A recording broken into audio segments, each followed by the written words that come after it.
watching the YouTube VOD, there was not a countdown this time because I have a new computer. And I was hoping that I would just be able to load my OBS settings from my previous Windows installation, but it turns out it was not that easy. So I had to rebuild everything from scratch. So it's all going to look a little bit different, but hopefully it'll basically work the same. But hopefully I'll be in a better state for my next stream. But hey, we're live right now. We're doing it. We gotta post this to all the socials.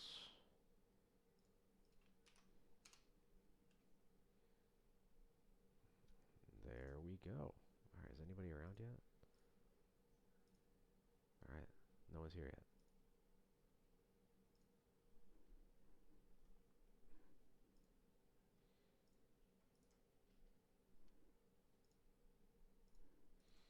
Wait, where did the last two cards go? Oh no, I goofed. I posted an illegal deck list. Hold up. I guess it's not illegal.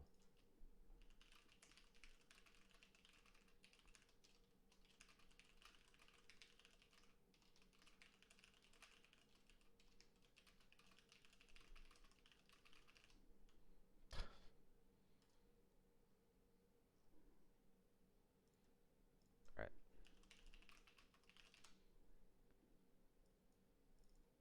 There we go. Now it's all better.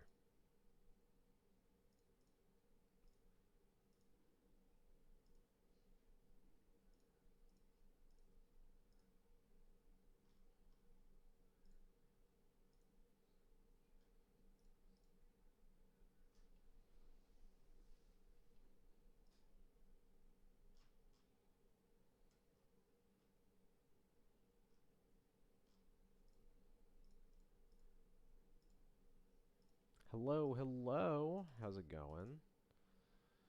Let me just lock all these things up. Anyway, I'll probably be repeating this a few times tonight, but the stream's gonna look a little bit different because I'm super quiet. Okay. How am I now? Is that better? Is that any better, or do we need to go into some settings? All right. Thank you. Oh, let's see. Is that better? Is that any better?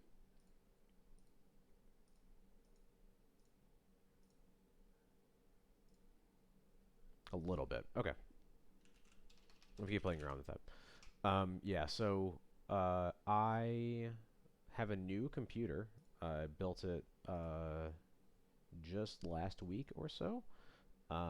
And pretty much had to build this whole scene from scratch again. And obviously my mic is now running through new hardware because I'm not using the sound card I had before. So things are a little bit different, and I just got to figure it out. Cool. Oh, I can boost this. I'm just gonna keep taking this up a little bit while I talk. Please let me know if this is starting to sound better. I guess I can't tell if that's actually.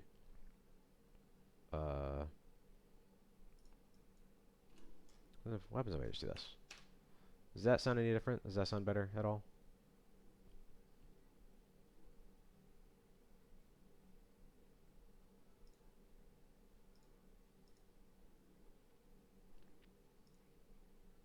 A little still. All right. Let me. Let's go crazy. How about that? Is that better? Does that sound good? Boosting by 10. Boosting by 10 decibels. Okay, perfect. All right, cool. Leaving it there. Should be good. So yeah, new computer.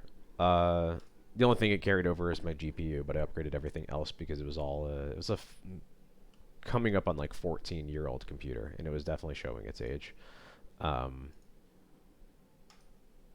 But I didn't really think ahead to the part where the settings in OBS. I didn't export them at all. I definitely should have. I should have thought ahead to that.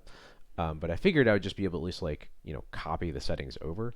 But unfortunately, it looks like all oops, yeah, OBS basically stores its config in roaming app data, which appears to my old Windows installation user that that app data lived in appears to be something that I do not have access to. Just the drive's in my computer, but I can't see it. Um, so that's annoying, but you know, that's all right. So if anything looks or sounds wrong from the stream, please let me know because it's not intentional. I just, you know, I did what I could in the 30 minutes I had before the stream went live. Um, so hopefully we got the chat. It's gonna look a little different, but should still be fine. Um, the alerts I think are still set up, so we should be good there.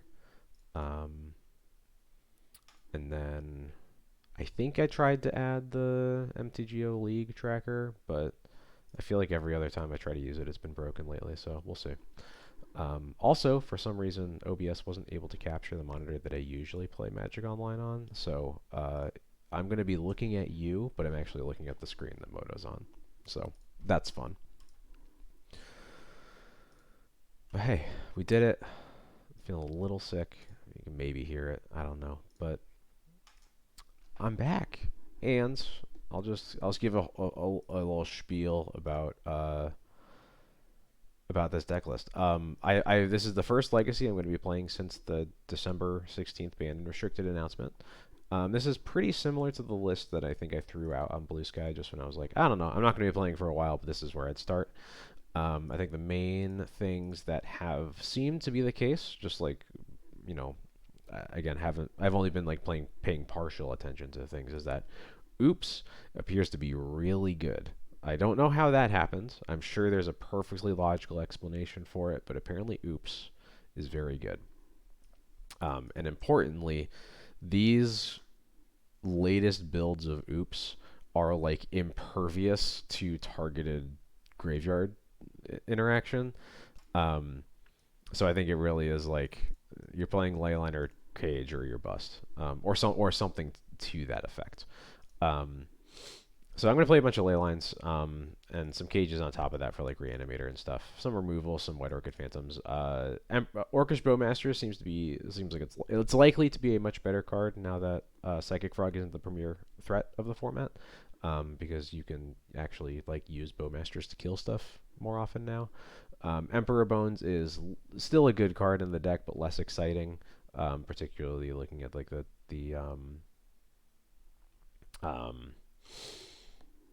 looking at the decks that we expect to face. Emperor Bones is not really a card that's going to interact with them at all. It's just like a value engine for us. So I'm not still keeping in the deck, but not as interested. Oh, I know what's missing from this list. Hold on. Jite. Jite is coming back mostly on the theory that there's going to be people playing Nadu. Again, you know what? I'm just going to do this. All right. We're really going off script. I'm not as prepared as I should have been for this, but it's okay. So yeah, I think Jite looks like it might be a much better card on the assumption that Nadu is one of the premier decks. I don't know to what extent that's been true in effect, just because again I haven't been paying them as much attention as I would like to have. But it's all right. We'll go with it. And I think that's it. Oh, Spirit of Labyrinth. I have cut for Thalia. I don't know if Thalia is gonna be good. I just don't think that Spirit is good either, and I'm guessing that like figuring out what this 2-drop is gonna be an ongoing experiment. So we'll see. But hang on, the Painter Discord and the Elbow complain about leagues being all fast combo. Yeah. Doesn't surprise me just given what I know about like the decks that were good and the decks that seem to be doing better. It just seems like games are going to be fast. And DT might struggle because of it, but hey, we'll see. At least I have some ley lines. Although I think it's really hard to imagine a combo deck that doesn't use the graveyard at all right now, because I imagine a lot of even Storm lists are going to be back to playing like LED Echo, which Leyline is quite good against. So yeah, we're going to start with this, and we'll see how it goes. You know, Not expecting a ton. Again, the first time I've touched the format since the banned and restricted announcement, so we'll just have to see how it goes. Standard? No. No standard. And there we go. And we'll see how it goes. And hopefully... Oh, hello? No, just popped over there. There we go.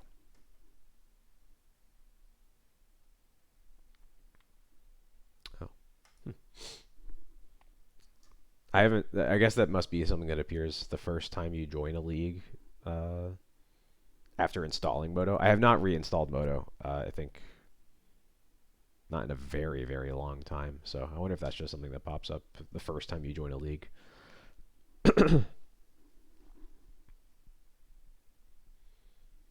You know what? I can already tell it's going to be annoying. I'm going to have to shift y'all around a little bit, but we'll get a good angle. Actually, I think that'll work. This will be good.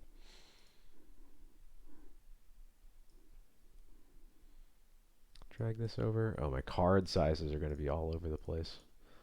I would love to reveal my Yorion, and then drag this up a bit. Love to come back to a no lander. Yeah, this works. Opponent's mulling to 5. I don't like that. Probably dead. I'm gonna put. I think I want to put one of the lands back here. I think it's either land or maybe the Skyclave Apparition. Since it's the second removal spell. I'm gonna put back the land though. We'll try that.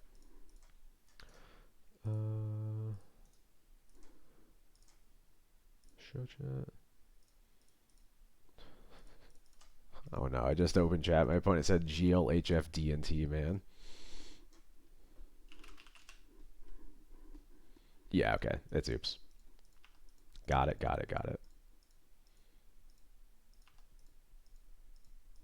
Well, we got the right sideboard.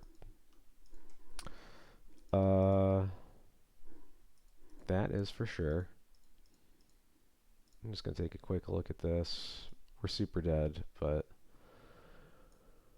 yeah, it looks pretty standard. Okay, they are playing the list that has the green duels, or the green MDFCs, but I don't think it's probably really worth looking at anything else. They have one Chancellor in their list? That's interesting.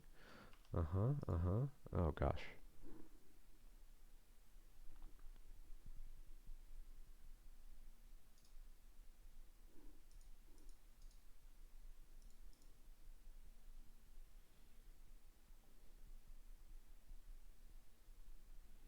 Full 4 Poxwalkers. All right. Yeah, I'm good. Okay, well, good news for us. Oh gosh, I gotta bring this all the way up. Gotta make these bigger, gotta make these bigger. Alright, so we have ley lines. We have some Grafdigger's Cages. We have Deafening Silence. We have all these. I think everything but the paths. It should be a little bit bigger even. Don't want Scarab Swarm, don't want GTA, don't want this. Probably want Flickerous, but don't want Skyclave. Don't really care about Bowmasters. And then I guess cut 1 Source to Plowshares. Removal used to be like okay against oops in certain quantities, but now it's like pretty horrible. Yeah, they sided into Belcher. Yeah. Unfortunately, I'm aware that is something that they can do. Not much to do about it, but hope that we have Thalia or Deafening Silence is going to be hard for them to beat either way. That might be a good enough reason to keep some Skyclaves in the deck, maybe, but I'm not sure what it would be over. I guess maybe it would just over the Swords of Plowshares. Since, like I mentioned, their removal against them is just bad now. And I would like to cut the Solitudes, but it doesn't really feel like I can. Yeah, let's try that. Alright, we win the die roll. Looking for a Thoughtseize, Cage, Leyline. It's got a Thoughtseize. Thoughtseize and a Sash could be worse. Probably going to die anyway, but we'll see. It would be annoying if, like, the way that these oops. Oh my god. My stops. That could have been bad. Alright. Hello? There we go. It's got Spy and Informer. Perfect. But lacking on mana right now. I can take the black source. Interesting. So I can take the... I feel like I'm probably supposed to take the black source, but it's a little enticing to take the spirit guide so they can't cast the Force of Vigor. But I think if they cast the Force of Vigor on my Lion Sash, then like they're still really far away from putting a creature into play. So I think I'm fine with that exchange. I'm going to take the black source.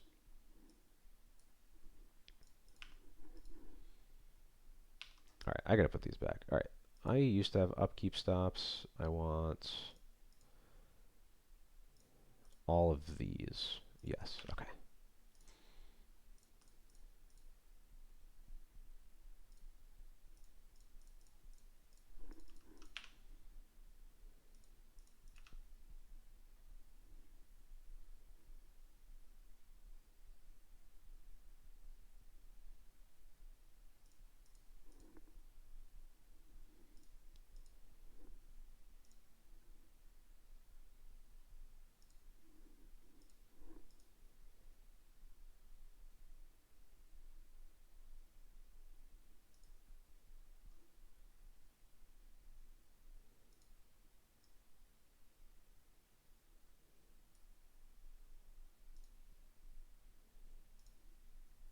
Okay, looks like the overlay is working. I liked the smaller version of it, but I don't remember how to get that because there's like no documentation on the status overlay. People already have the legacies in the worst format, not close for over 6 months convo yet. I don't know. I've heard a lot of people really dislike modern up until this latest ban, but I don't know. I think I mentioned in my previous stream that like 2024 was really not a good year for legacy, honestly. Um,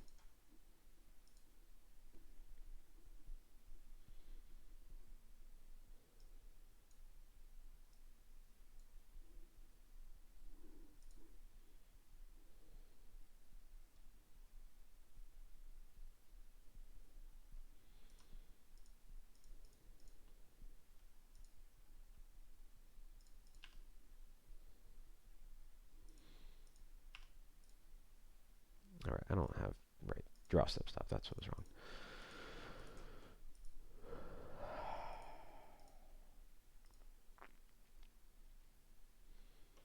Discarding Undercity Inform. I guess that makes sense because um,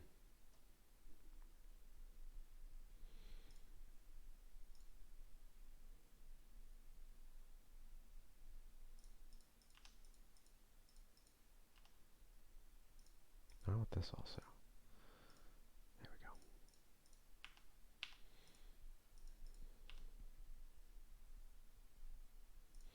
So playing the mom here pretty much requires them to use Force of Vigor. Hopefully that is good enough. Then we can surveil into something that matters. Force Pitch Spear Guide, yep. So there's still a lot of mana away from putting a Balustrade Spy into play. That is one of the mana. That is the other mana. Okay.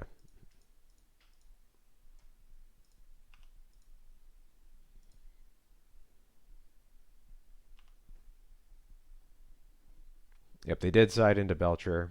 It's hard to tell what they cut, but I guess it doesn't really matter.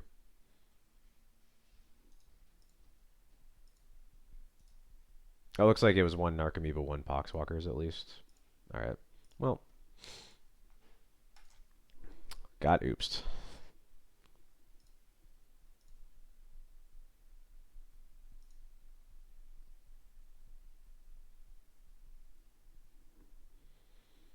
I mean, I don't think local metas are...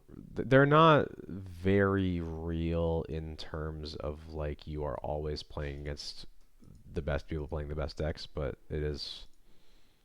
It's a very good way to usually have fun playing Legacy. in my experience at least.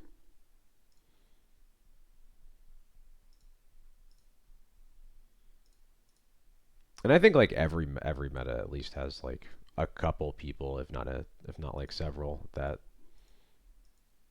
are like very much in tune with what the best decks are. I mean, as an example, like my like the F&M legacies I go to, I play against Michael Mapson. Like, oh, Artisan, great. Yep, another combo deck. Excuse me. Cool. We got a Thoughtseize.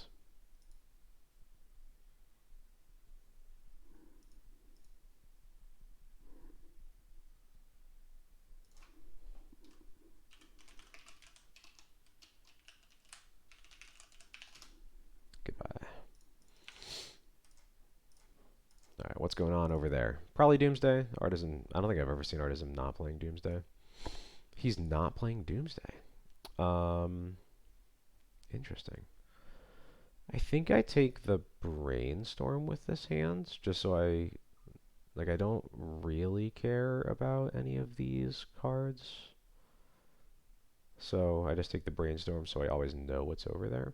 Yeah, that seems fine.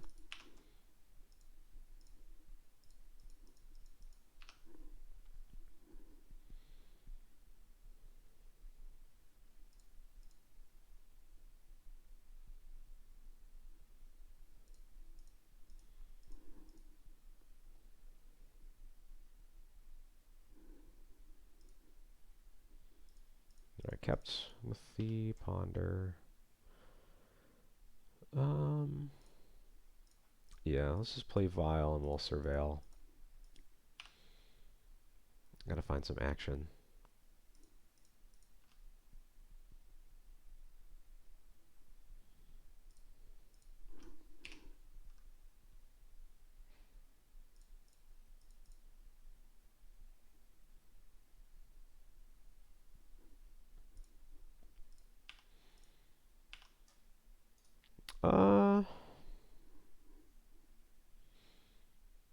Not really what I'm looking for, but it is an easy way to get the Lightning Bolt out of their hands. No, I need better than that.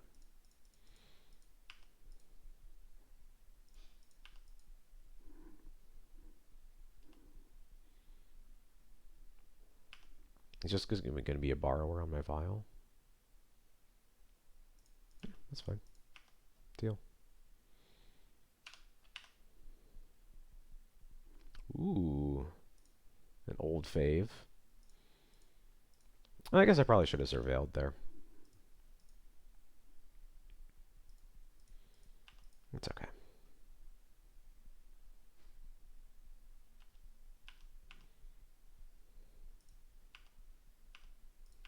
I think I am going to fetch now just to get, you know, for thinning.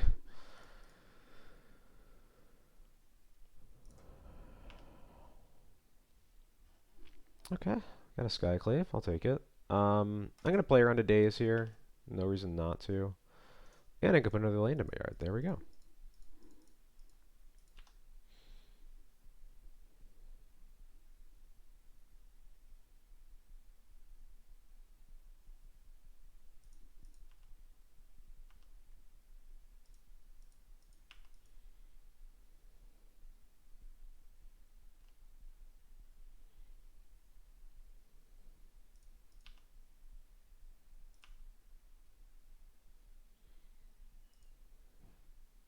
Yep, Delver. That's what I figured.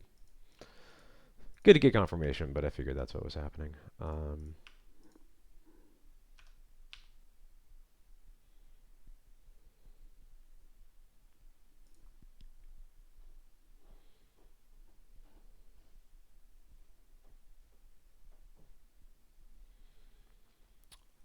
What do I want to do? I think I want to play the Scarab Swarm here, because then next turn I can Vile in Skyclave and Phantom Blade. And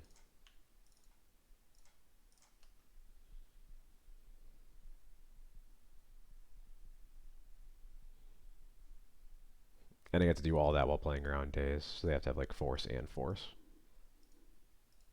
Cool. I'm going to target myself. Obviously giving them a graveyard can be scary, but I think I just want to maximize the number of tokens that I get here. Yeah, cool.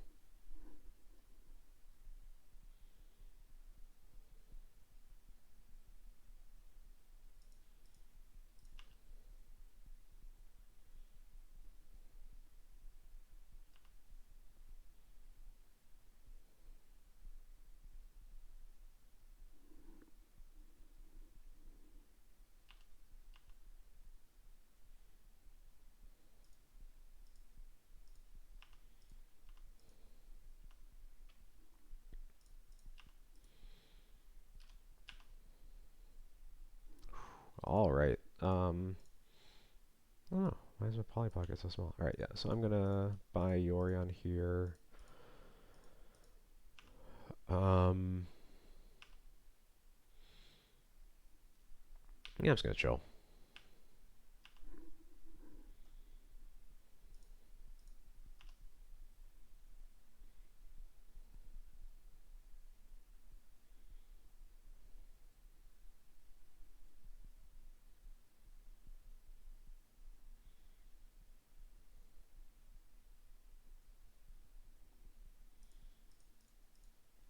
No Delver flip again.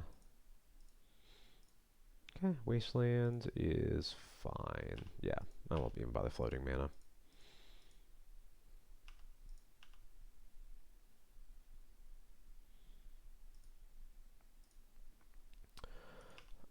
End step, I'll go ahead and Skycleave the Delver. Because I have another Skyclave, I have the Phantom Blade, and this will give me some room to get some chip attacks in. Do I Skyclave the Borrower also?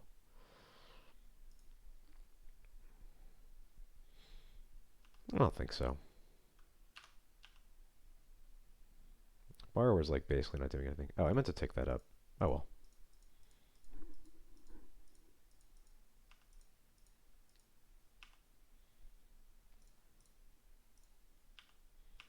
We can call that a misclick. It's okay.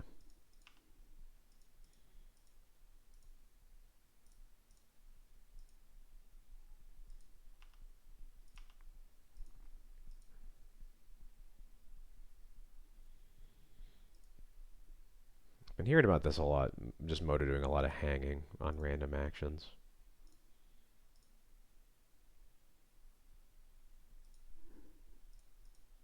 And Holy Heat. Okay, so they still have a bolt in their hands.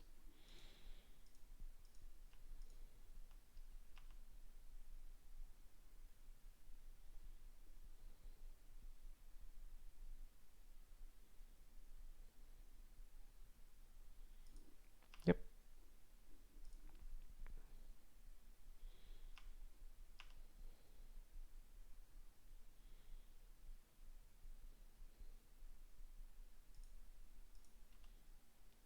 Yeah.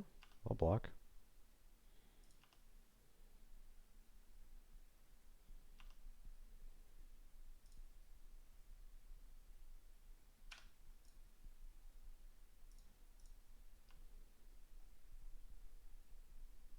Yeah. All right. Cool.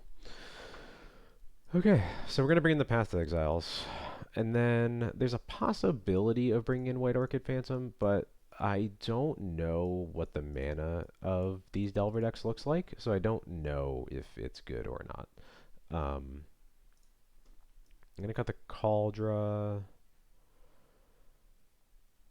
I guess just 2 Thalias, and we'll call it there. I could definitely see cutting Thalias for White Orchid Phantoms. But I think I want to wait.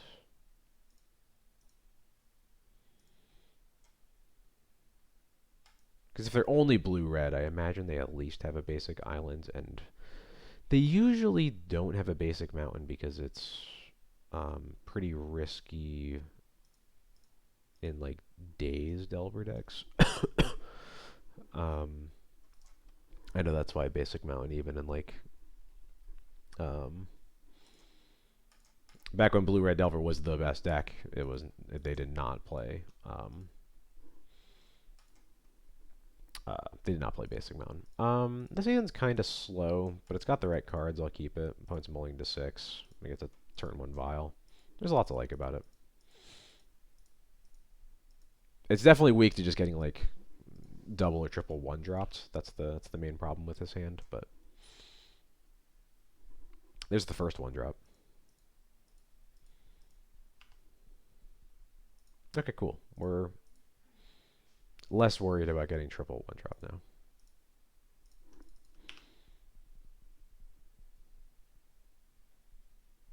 Yeah, okay.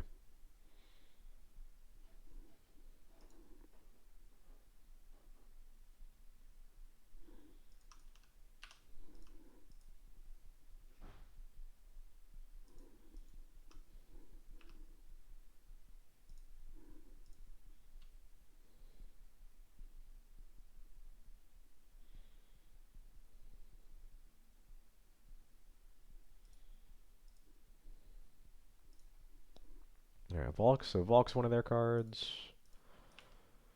Get a basic island. Do it. Damn. I tried. Another DRC. It's a little gross.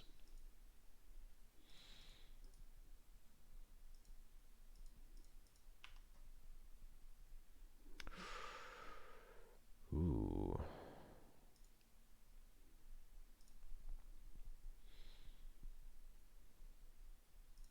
You got another days?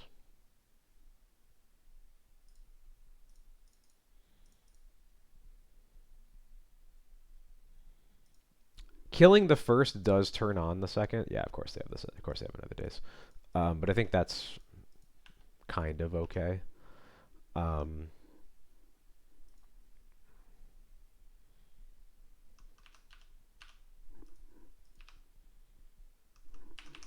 I supposed to actually Solitude one of these right away? I think I probably am. Pitching the Sash kind of sucks because it makes the DRCs like not matter. But I think I know that their 3-card hand is Volk Volk something else. So I think I'm supposed to at least get rid of one of the DRCs while they 100% can't.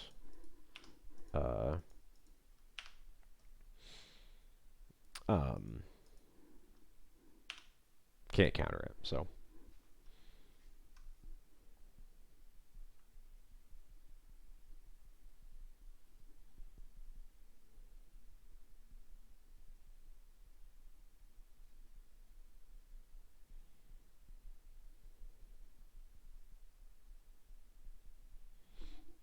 Surprised they milled a Delver. No. And then they shuffle. Okay.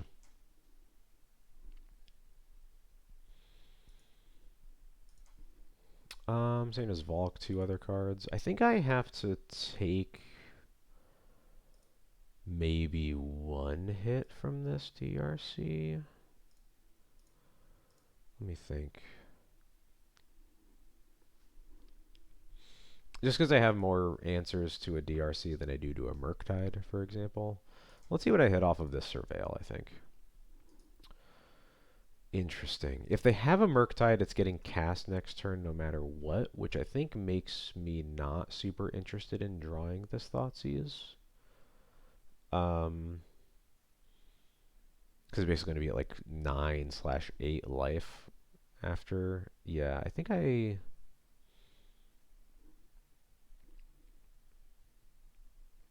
going to bin this. Just going to cast the Vial and pass.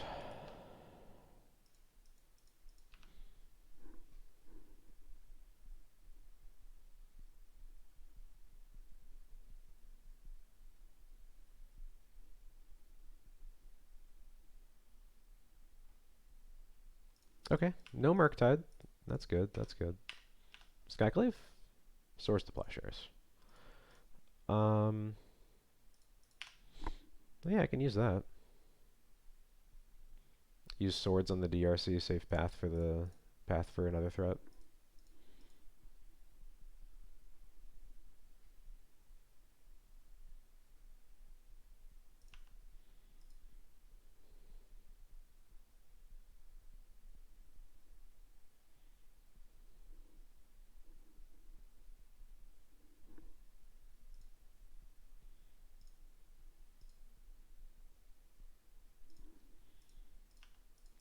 Third Volcanic Islands.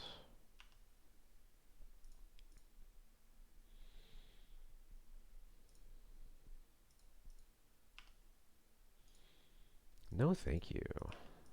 Can I get a creature, please? Some kind of creature would be nice.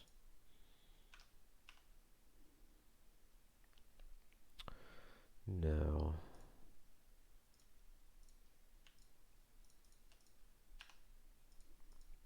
I'm supposed to keep up plains and wastelands. Oh well.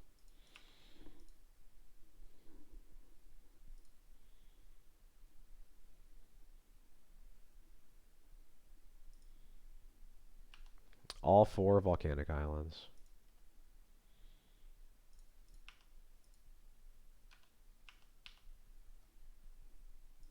Alright. Got removal.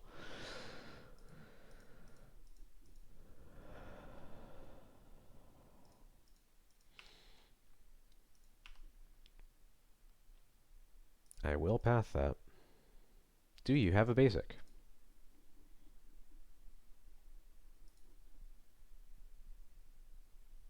Yeah, okay. Basic islands. I think the basic island is pretty reasonable. It says turn on hardcast force, but I'm hoping to never have to cast a spell anyway.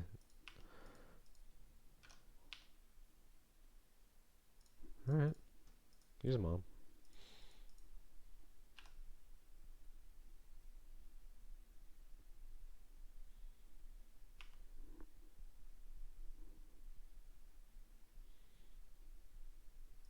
Okay. And mom lives. Whoa. Alright. Works for me.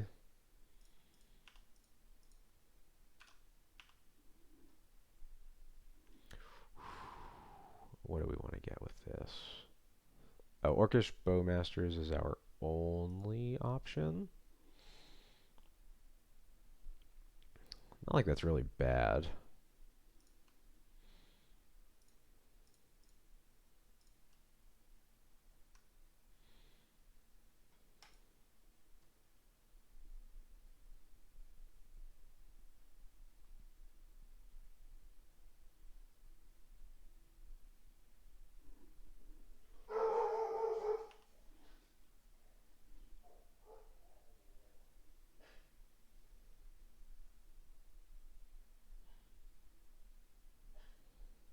Is this a stifle on the formal word trigger, maybe?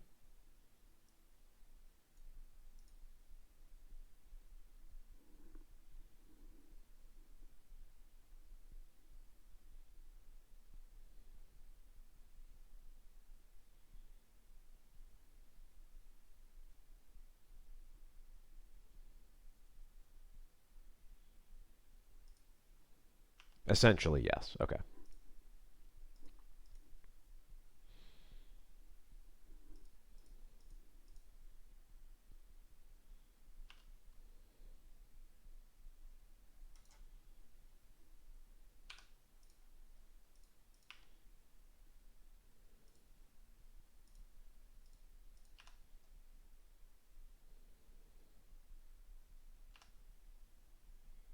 Alright, well, we'll do it again.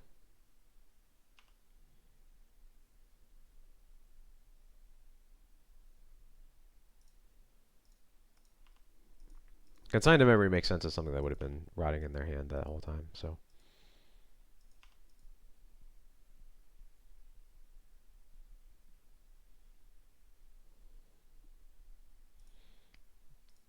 It's definitely a card I think it makes sense in Delver against DNTU post board, but it does run into the problem of it's really bad when you're already behind.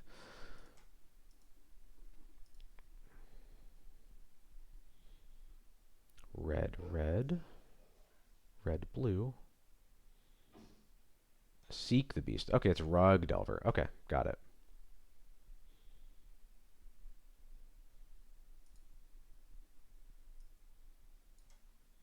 They mill an Unholy Heat and then exile 2 Mishra's Baubles. That's pretty good. That's pretty good. I'll be honest.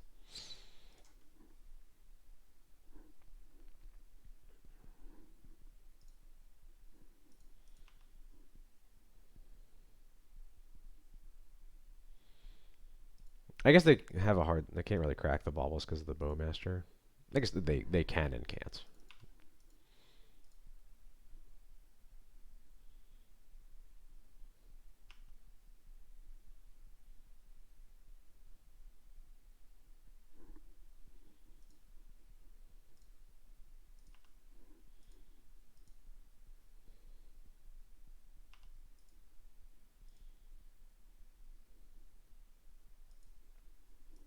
Definitely worth noting. These lists usually play 1 tropical island to cast these questing druids, so wasting the trop can be pretty valuable.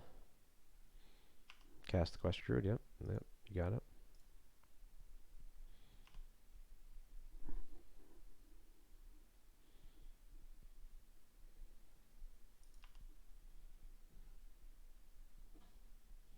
But now the questing druid just dies, right? Especially because they cast 2, or they cracked 2 baubles. Yeah.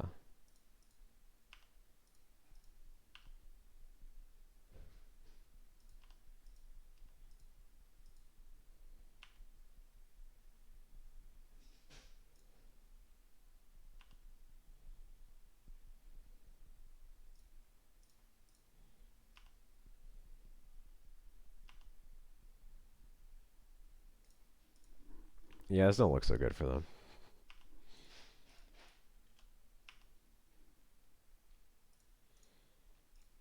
Just gonna get that drop out right away. And either they're conceding or the client is lagging again.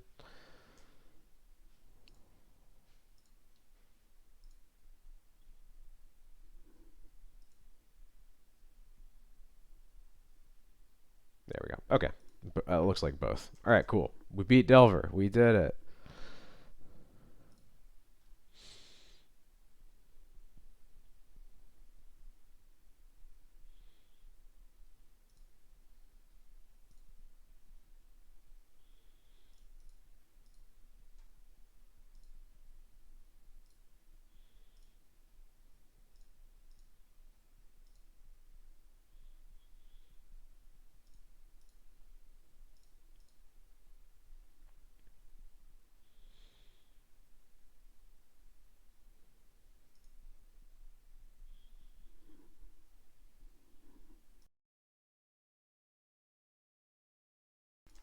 Yeah, glad I was able to get the mute in before I started coughing that time.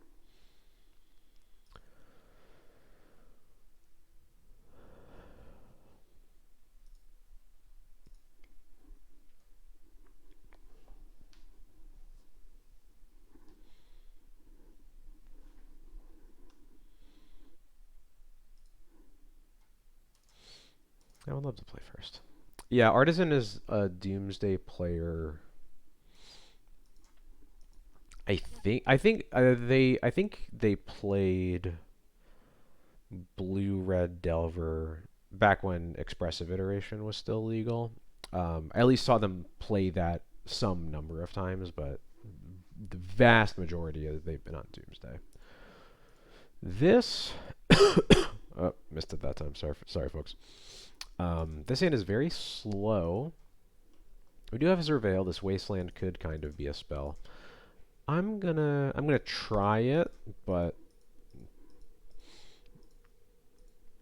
I'm definitely kind of just assuming my opponent is either on a fair deck or a very fragile combo deck. I don't think this hand's like worth mulliganing, but it's not definitely not the best. I'm gonna play Prismatic Vista first, and we'll go from there. I'm gonna try to Surveil on turn 2 once I know what my opponent's on. If I think that if I like need to dig for something specific. I don't I don't need to dig for something specific.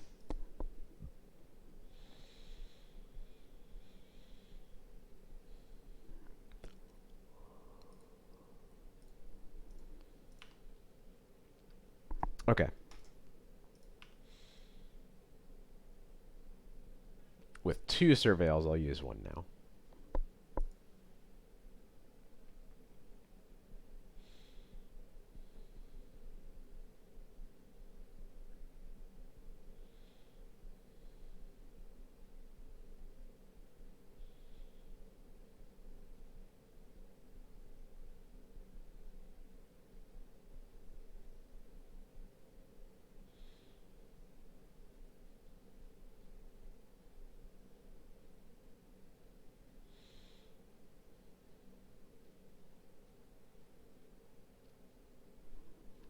Eventually, I will Surveil.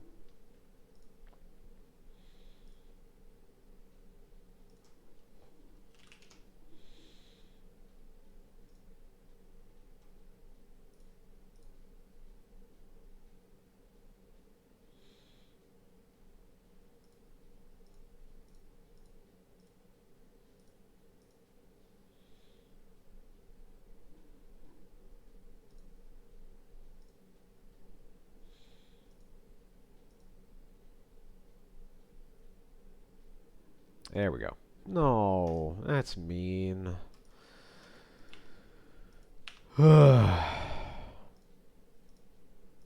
It's messed up. I hate when that happens. Whoops.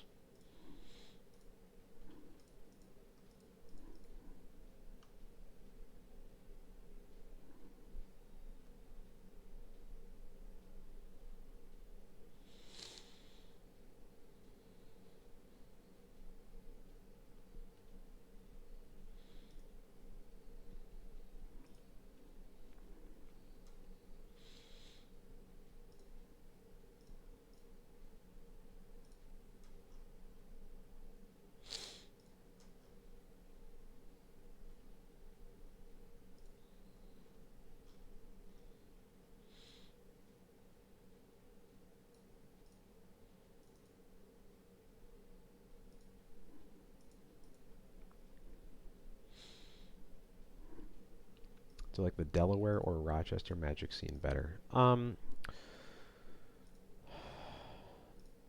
think it's hard to assess that just because like Rochester gets a lot of points just because of how familiar I am with everybody there and the fact that I worked at Millennium for 3 years. So like I just, you know, I got deep roots there to put it simply. But Tamio, interesting.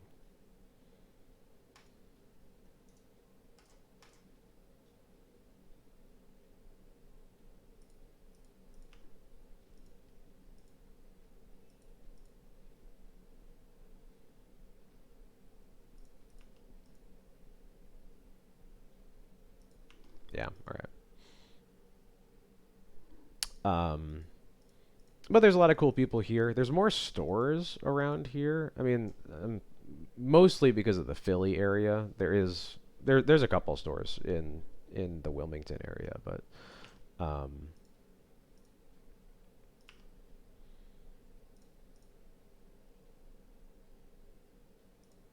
but we do have a lot more stores.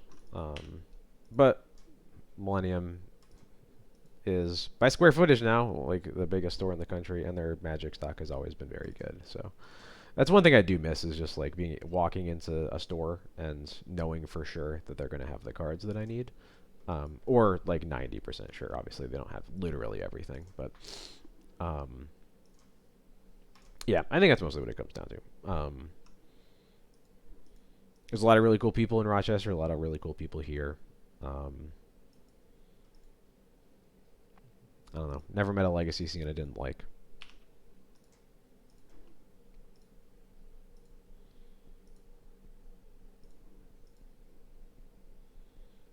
Bug Beans, maybe? Bug Beans could play a Tamio? Yeah.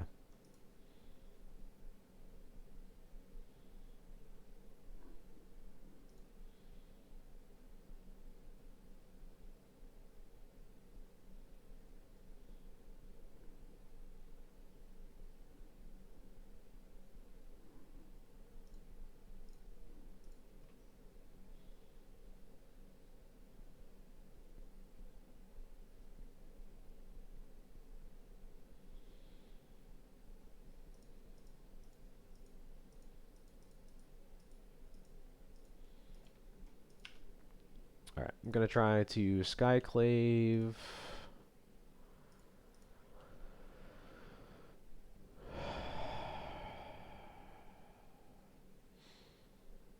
I'm assuming this is going to get forced, and I won't have to make the decision right now. Yeah, okay. Force Bitches Ponder. I'm going to Formal Wear back the Skyclave this turn. I think I have to go for the Tamio then.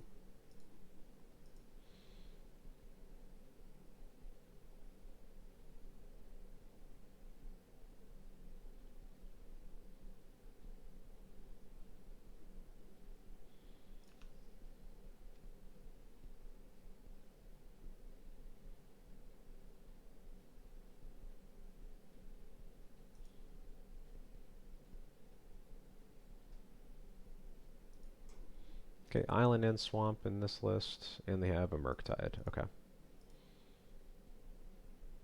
Very aggressive draw from Bug. Although I do think they're relatively light on the Murktides nowadays. Maybe that's not true now that they don't have Psychic Frog in their deck.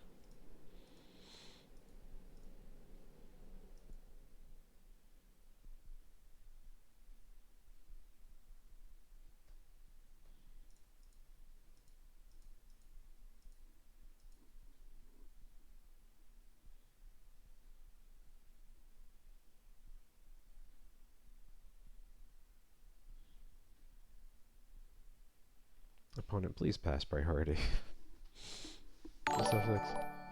Harry, thank you so much for the 16 months of subscriptions. That's so much time. Thank you for the Thalia emotes. Much appreciated. How's Maverick been treating you in this new world? If that's what you've been playing, I'm just assuming.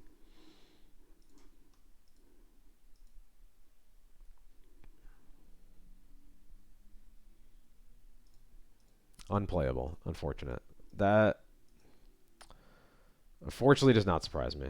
Been rocking the bird. Yeah, I've heard a lot of similar stories from most of the people I can think of who I knew liked Knight of the Reliquary are now playing Nadu instead.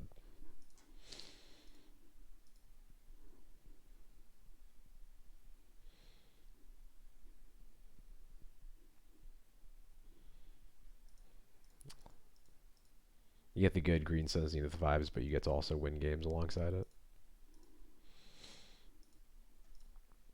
Opponent, come on, don't make me agonize over this. If they are making me wait this long to figure out they have a second force in their hand, I'm gonna lose it.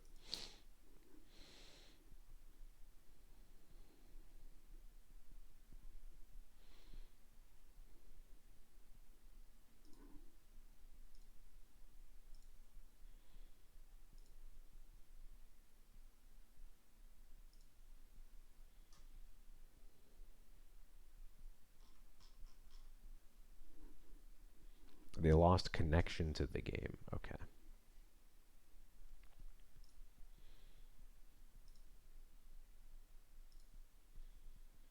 Oh, it looks like we got a deck list here. The Legacy Challenge today was won by Overlord Black White D&T. It looks like it's the exact list that Yoshi Wada has been playing a lot in leagues and other events. I played this list a bit, or I played an Overlord deck a bit when prepping for Eternal Weekend, and it didn't quite mesh with me, but maybe it's worth revisiting.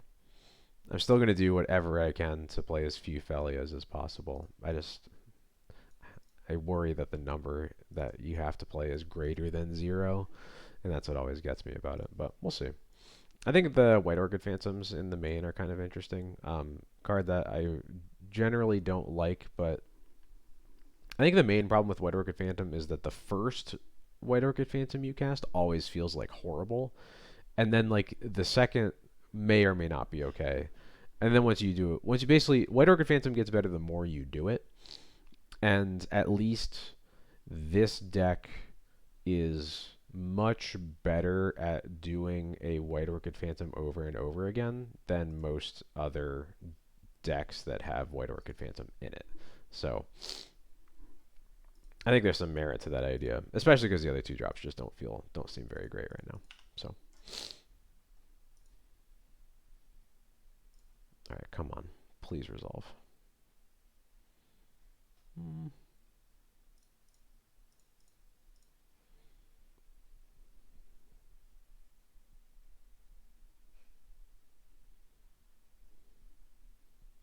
All right, cool. We did it. I think we have to get the Tameo here. It's just too close to ulting. I don't want to have to beat the bean in play either, but oh, whoops. Let's not skip our land drop. Phew. Oof. Ooh, baby. Okay. Phew.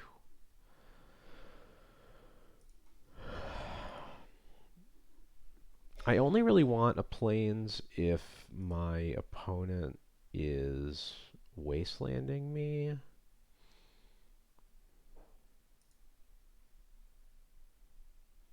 Honestly, my hand is pretty good and just needs the mana to cast it. I don't mind keeping basic plains here. Do you know why the list doesn't play Ephemerate? Mostly because Ephemerate doesn't work with Overlord. I think that's probably the biggest reason.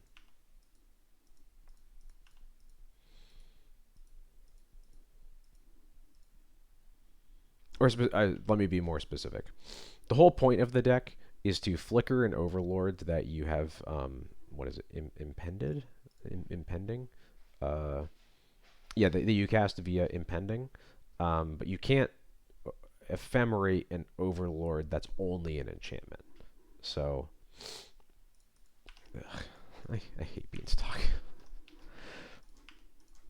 So that's why I think you don't want ephemerate in the list. I also think ephemerate just in general, it's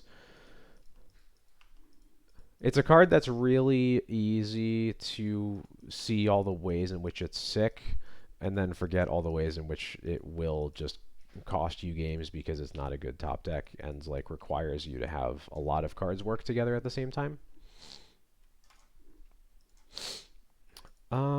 What do I want to do here? I think I kind of want to recruit for a Wisp on the formal wear. It plays into Daze, which isn't the best feeling in the world. But I really want to get these Beanstalks out of here.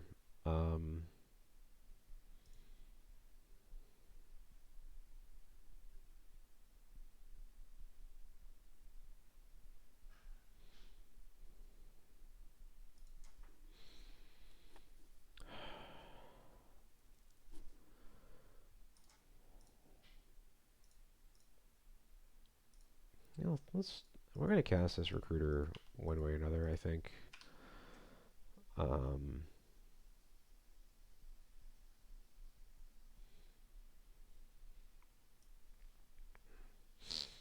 I could get a Wisp. I could just get a Solitude.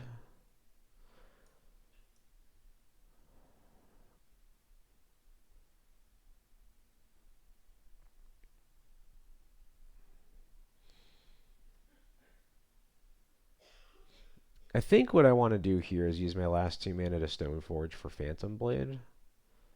And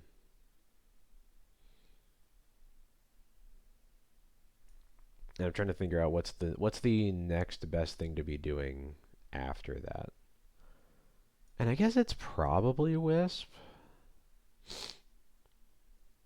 Yeah.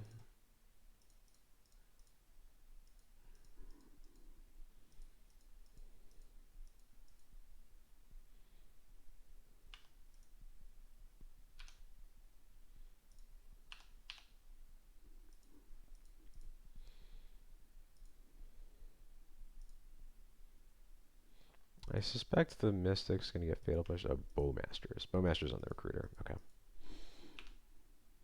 That also makes sense.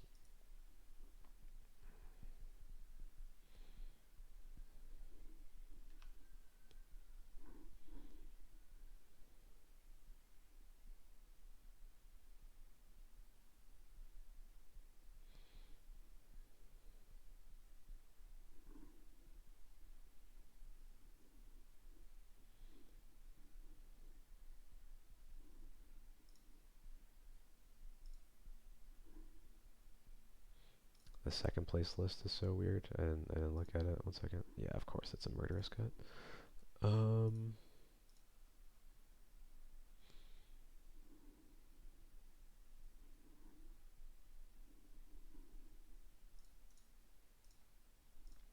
Yep. All right. Well, on to the next game. Bringing in some paths for sure. I think I want White Orchid Phantoms because it's at least going to be better than Thalia. All right, what's this second place list? Yeah, this looks like a Marcus deck to me. Yeah. Yeah, Fair Urza Saga deck playing Staff of the Storyteller. Yeah, makes sense to me. So yeah, I'm going to cut these Stinky Thalias. I'm going to cut the Jite, I think. And then I usually cut a Mom on the assumption that that Bug Beans is usually playing at least one Pernicious Deed post board. And just to be clear, these White Orchid Phantoms are not great. They have 2 basics in their deck, but it's a card that doesn't die to Orcish Bowmasters. And they are kind of incentivized to get their basic lands relatively early against DNT. So It is entirely possible. It's like very realistic for this to start stone raining. So plus, especially with the pass that we also have, like we can get their basics out pretty quickly, even if they don't. This hand has basics and an Aether Vial. I'm gonna keep it.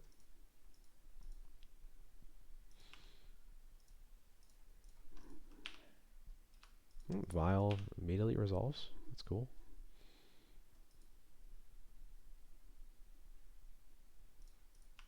No turn one play.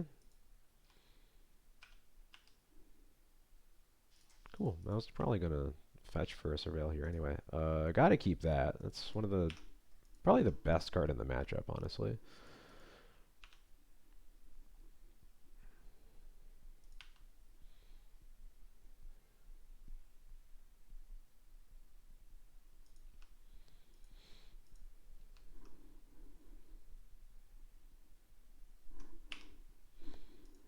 Okay, sure.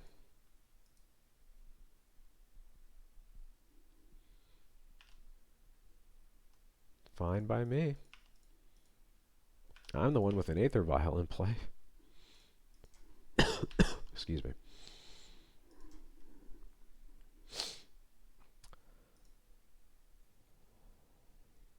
This is Lorien revealed. Okay.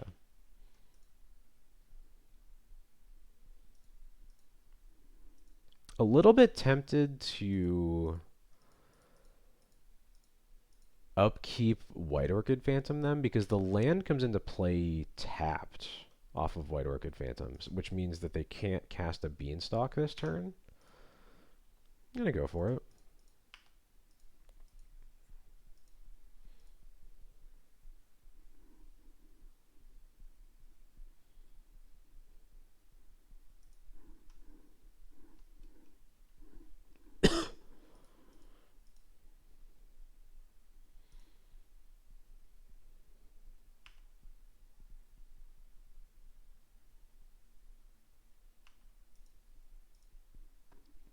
Also, notably, they never play a basic forest, so that is a way for me to cut them off green mana since we knew they got an Underground Sea off the Lorien revealed.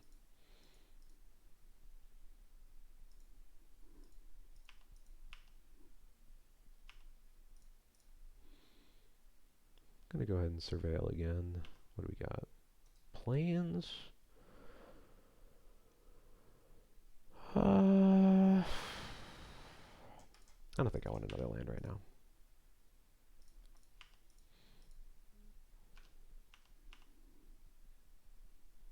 Skyclave is very nice.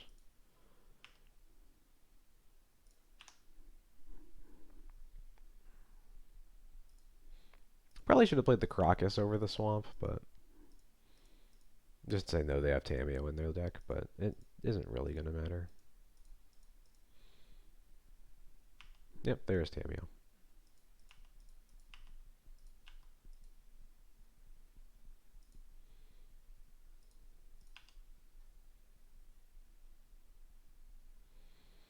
And yeah, it's fine to just go ahead and try to Skyclave the Tamiyo now, because even if they have a Brainstorm, they can cast it, they can flip to the Tamiyo, but I'm just going to attack it and kill it. So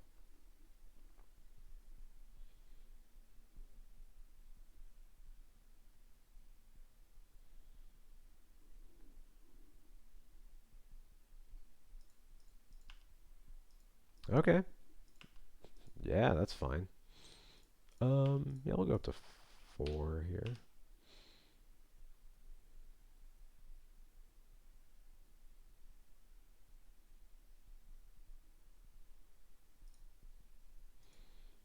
And if they have a Brainstorm again, they can flip it if they want, but the Tamiyo's dying.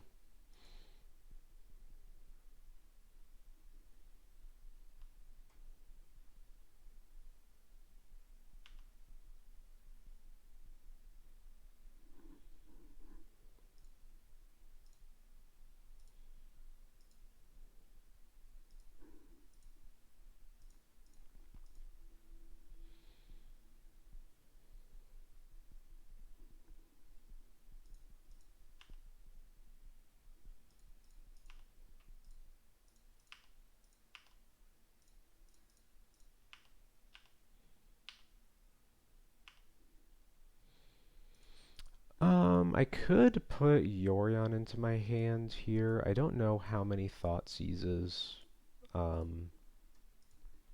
Bugbeans plays nowadays.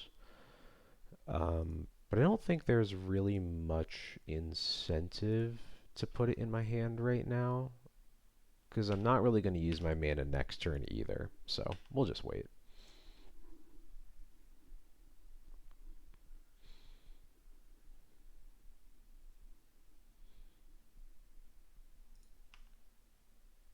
Yep, Baragorf's fine. I got a Solitude for that one.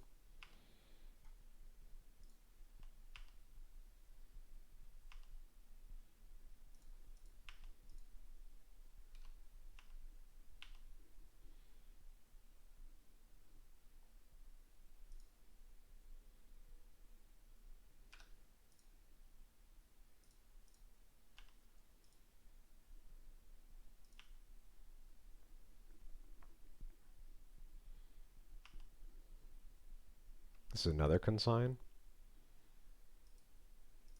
Yeah, alright, you got it. So I think they have a daze.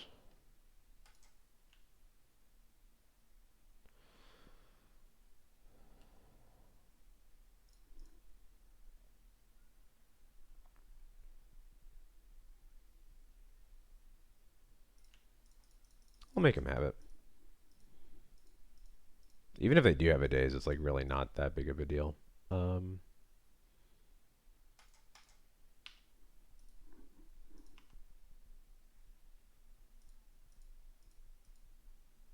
Yeah, cool. I think we will keep this all as is. That felt about right.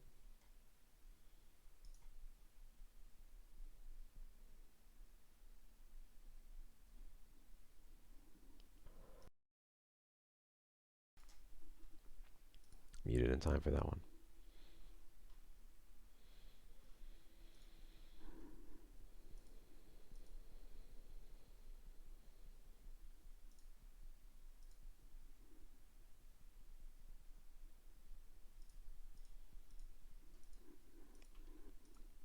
This hand's alright. It's not great. But I think it's good enough against like everything they could be doing. Good morning, Mishra. It's not my morning, but that's alright. I know that you know it's not my morning, but...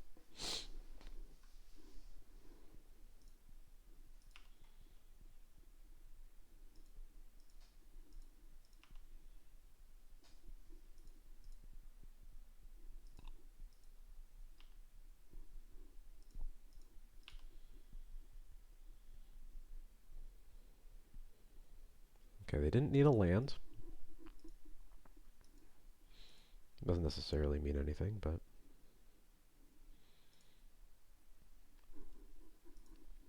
4 a.m. is definitely the morning.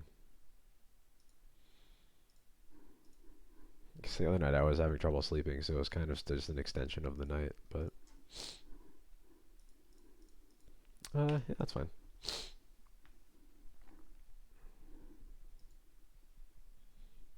But normally, yes, I would call 4 a.m. morning. So you'll hear no arguments from me. Goodbye, Bowmasters.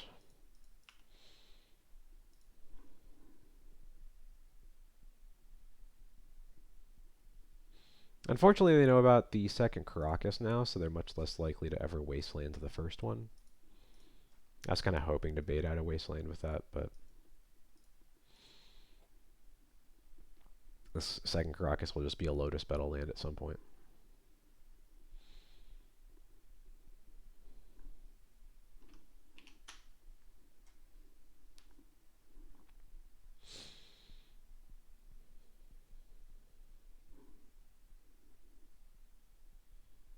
Alright, that's one basic out.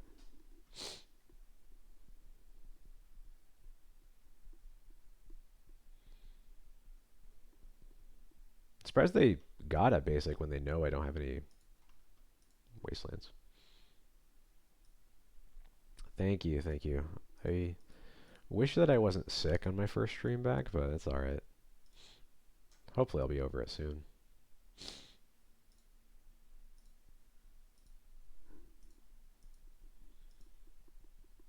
Don't shuffle off of Ponder. Recruiter.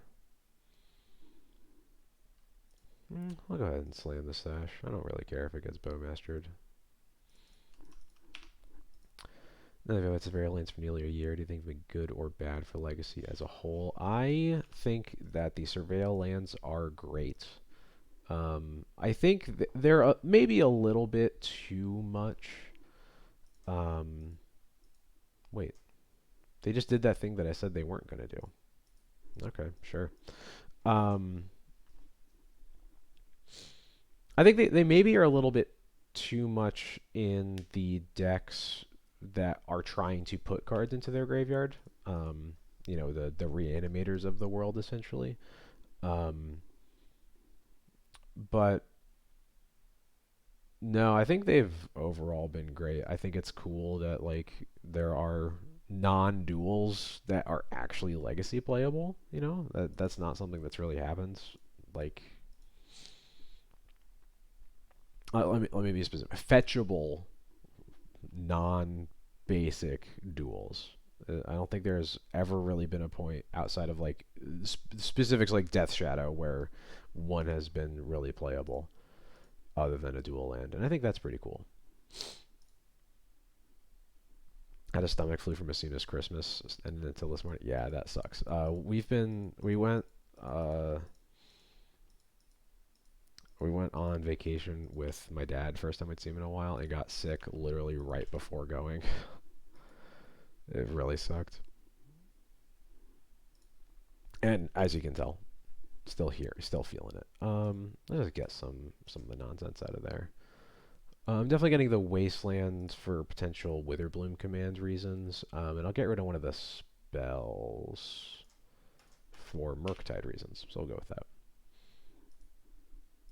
But yeah, this cold it's taken many forms, and it's still lingering, and I'm really sick of it. I feel like today feels like my usual last day with the cold, so I'm hoping it's over, but we'll see.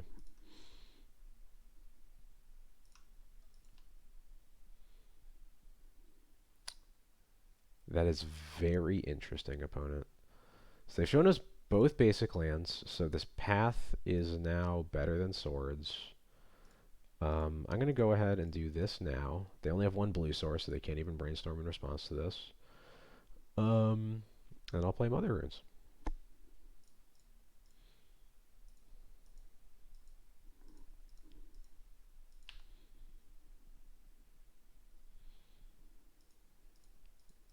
Katie did also get sick. Yeah, unfortunately. It was weird because it started as a sore throat the day after we went to a concert, and I was like belting at it, and I was like, it's just a sore throat from singing. But then it turned into an actual cold at some point somehow. It was very frustrating. All right, now they have another blue source, so if they have like they could go like Tamiyo Brainstorm here if they wanted to. Barrogoyf. That's not Tamiyo Brainstorm at all. And they just pass. All right, cool.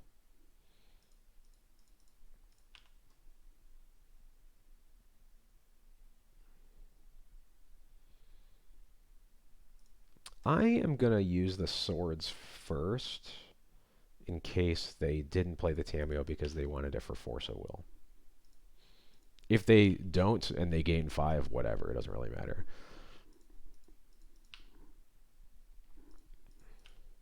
Hey, Yuki, what's up? How's it going?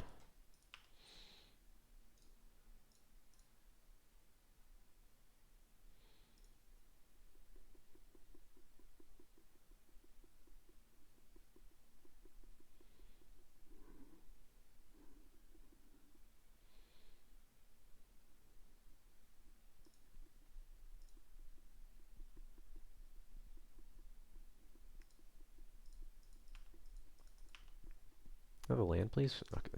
Okay, I should have been more specific.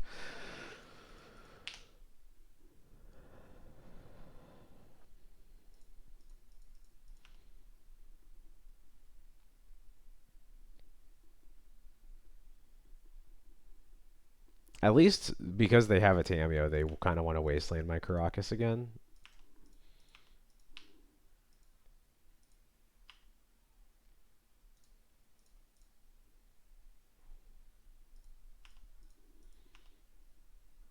There we go. Okay. Um,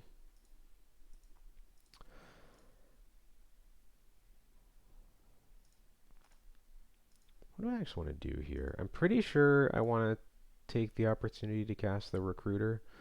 I just need to make sure that with this Recruiter, I'm getting... Like, if they play Tameo again and now have the Brainstorm, I want to make sure that whatever I get off of Recruiter is able to deal with that possibility. Skyclave is the easiest answer. It's just kind of bad if they don't have anything, but it's a way to keep the board, like, it's a way to have an answer for either the Tameo that flips or if they find it up the Beanstalk that could kind of go out of control. I have 2 removal spells for a Murktide. I have Scarab Sworn to make a board very shortly. So yeah, I think I'm just going to get a Skyclave. And I'm going to get another Scrubland here in case they find another Wasteland. I want to have another Black Source in play.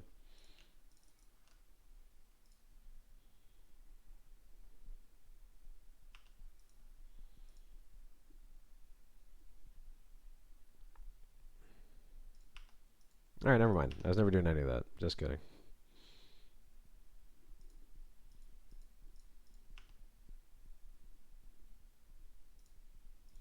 They had 2 islands. Interesting.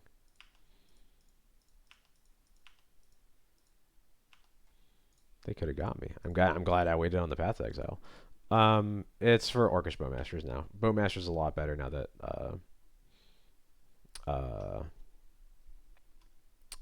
Psychic Frog isn't around.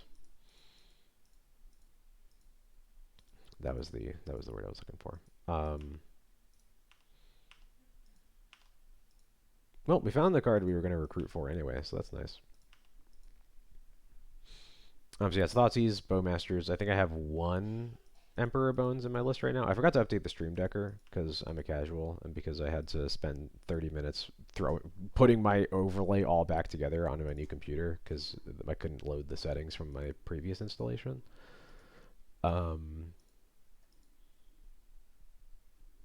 Oh, did I cut them entirely? Yeah, you're right. So yeah, no Emperor Bones, so it's just 4 Bowmasters, 1 Phantom Blade, 4 Thoughtseize, and I don't think I have any sideboard black cards. I guess I have Leyline of the Void, but that doesn't really count as a black card.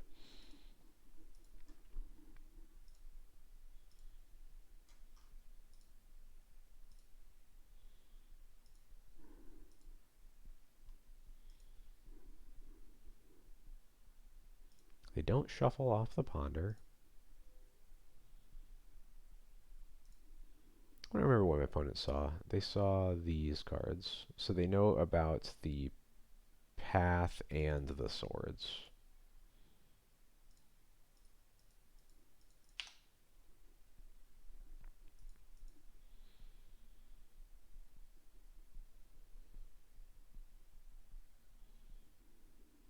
Scarab Swarm, but with Flash and Evoke Exile Colorless. That would be pretty sick, actually. I did play Swords Instance. Yeah, they only know about the Path. Got it. Croissant1123, thank you so much for the follow. Welcome to the stream. Hope you are having a great time.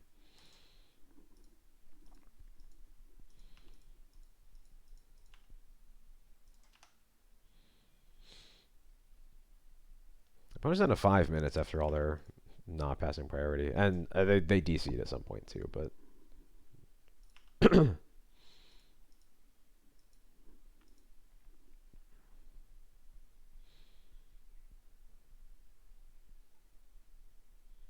Yep, Witherbloom command. Bummer.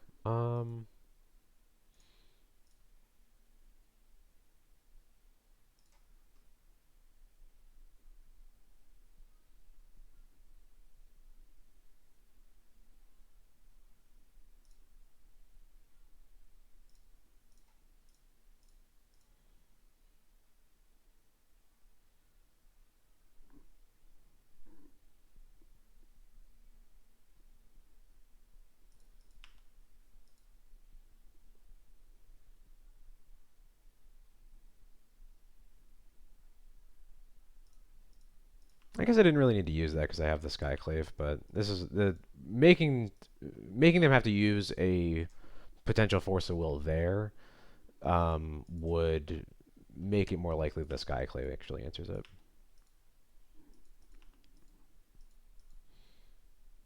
Oh yeah, and yeah, I am supposed to just let the brainstorm resolve. You're right about that.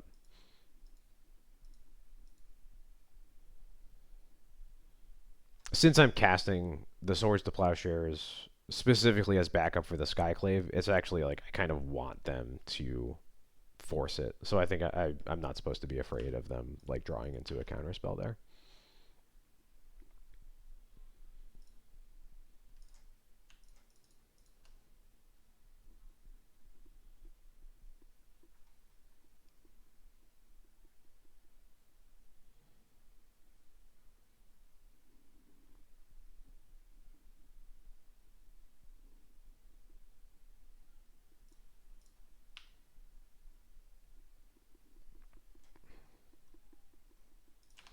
All right, no Murktides for them.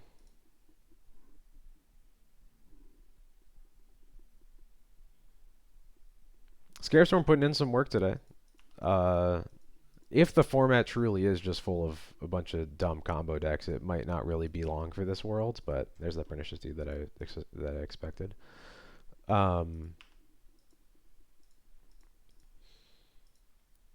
But I do like that it is much more playable when people are not exiling their own graveyards with their Psychic Frogs. So.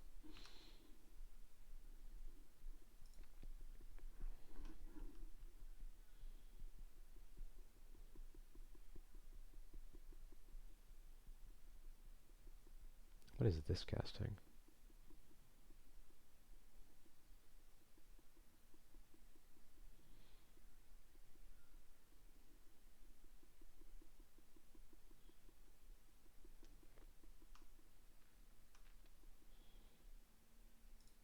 Just a ponder. Okay, sure.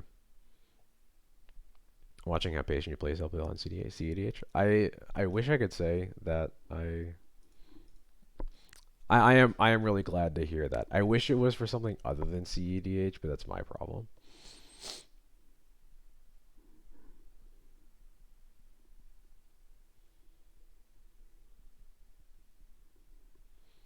This is a blind card off of the ponder. Do I want to try to Thoughtseize it? I guess if I don't Thoughtseize it now, I'm never going to Thoughtseize it, so. Cool. Brainstorm, out of there.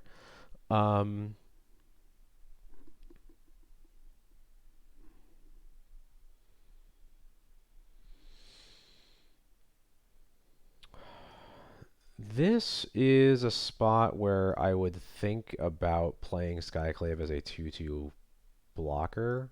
But I think because I'm not actually under that much pressure, I'm going to put Yorion into my hand here instead.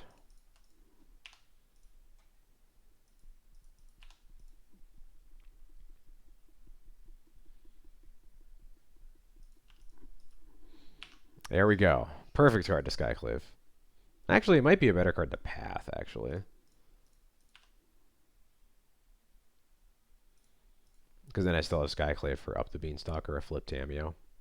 Yeah, I'm going to Path it. They also know about the Path.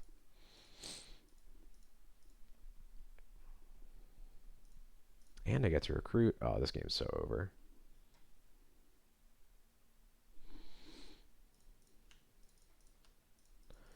Crew for Stoneforge.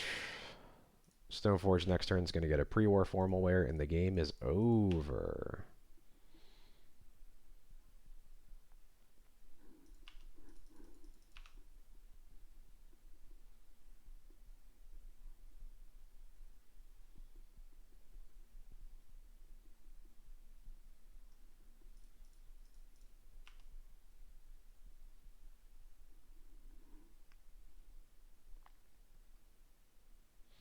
Also, Croissant, thank you for the comment. I'm glad you watched my stuff, and also glad you get to catch me live. But imagine if I had Mind Twist there. I refuse to imagine that. I think I'm good, actually. I guess we probably use Skyclave first now because they have the Beanstalk.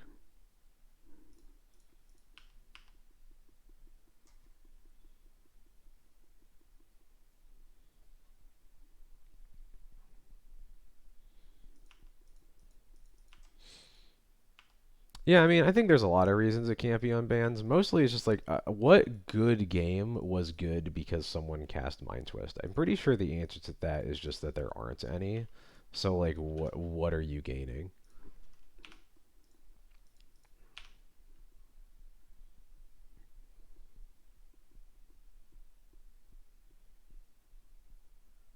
Yeah. So anyway, I've played a ton of this matchup on stream for anybody who's been around for a while. Um, and you know how much I get frustrated by this matchup. Um, how like it I'm pretty sure it's good, but there's like no way to lose that doesn't feel miserable.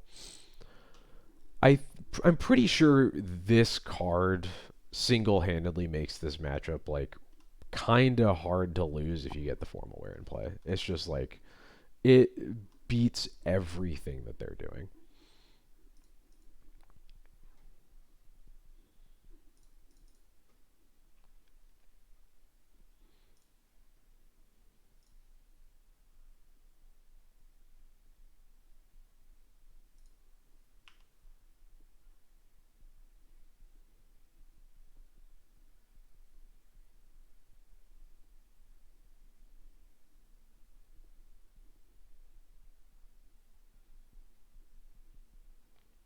I'm not sure if Recruiter is definitely better than Bowmaster, but whatever. I'm playing with my food at this point. I think I am going to get a Bowmaster off of this, honestly, so I'm just getting an extra card off of it.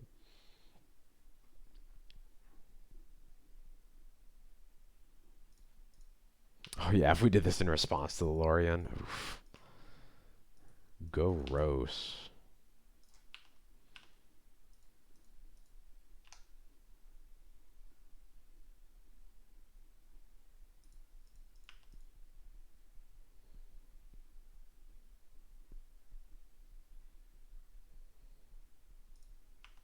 Yeah, sure. I'm gonna Bowmaster my Bowmaster. Classic.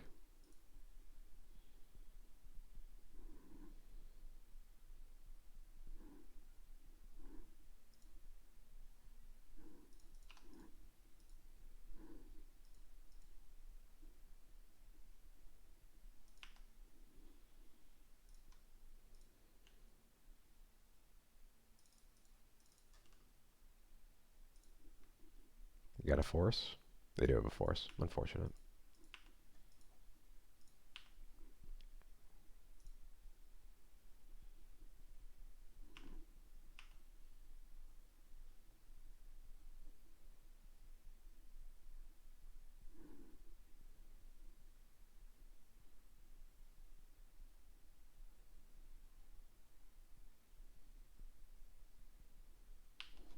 Sure.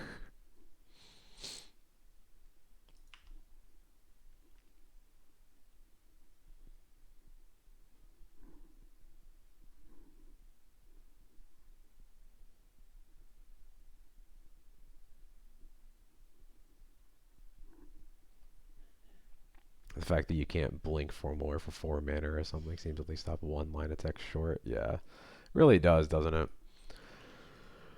And I should have shot the token for a few reasons, but I don't think it's gonna. It will definitely not matter here. They can't win in 17 seconds, but.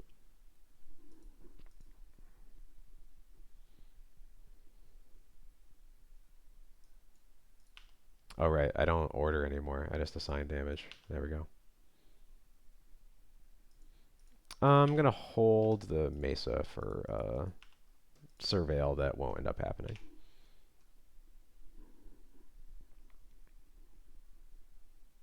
Yep. All right, cool. Phew.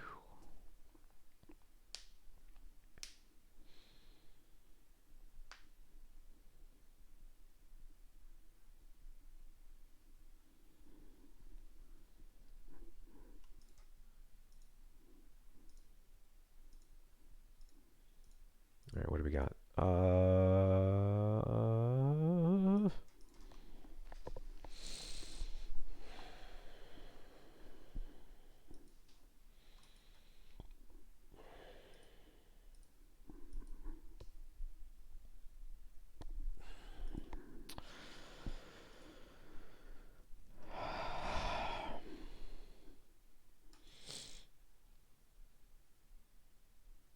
Let's have some fun. I'm on the play at least. If I was on the draw, not a shot.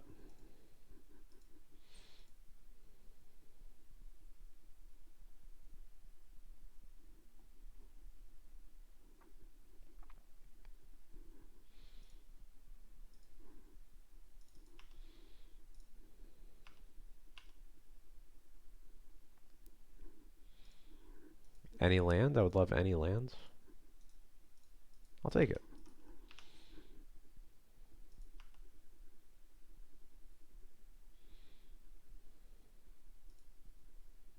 Mountain. What does that mean?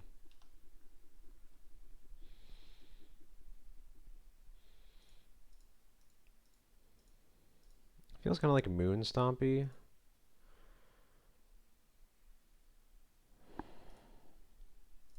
In which case, I think I want to cast my Stoneforge first anyway. Hard to say. I think if they played a wastelandable land, I would definitely Thoughtseize Wastelands, but since I can't really use the second mana, I think I'm supposed to Stoneforge first.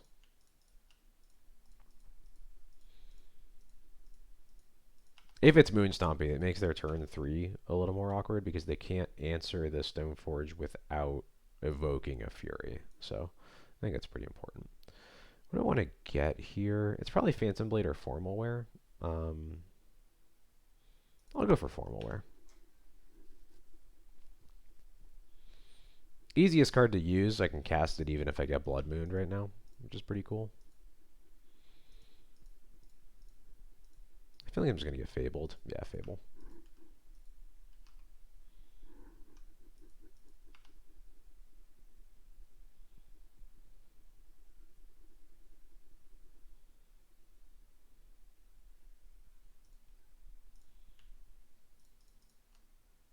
Yeah, I'll just Skyclave the Fable. I can even trade with the Shaman token because I have the Formal Wear.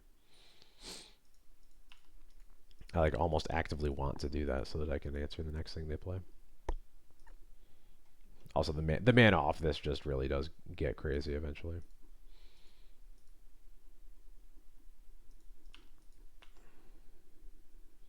The 3/3 token sucks, but I mean, I'm going to be taking 2 from this if I don't block it, right? So.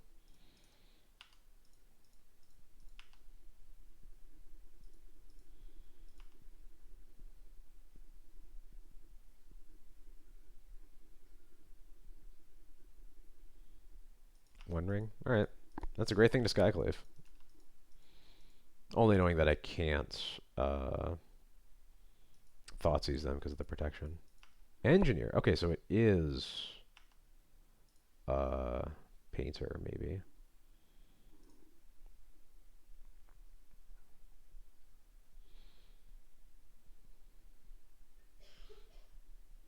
I didn't think Painter played the One Ring, but I guess it feels like every deck gets to play the One Ring if they want to lately.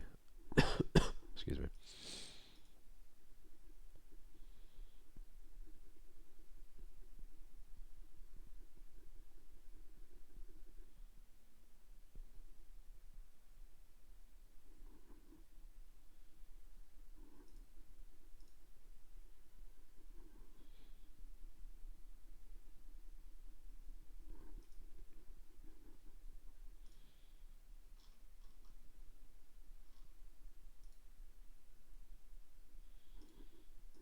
Yep, it is Painter.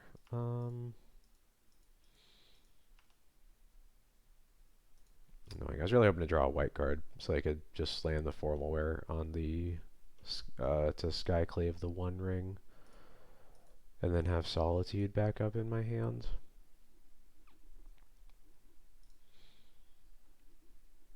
I could still do that. I could still slam the Formal Wear on the Skyclave. I think I'm supposed to. But that also kind of prices me into wasting them twice, which doesn't feel great.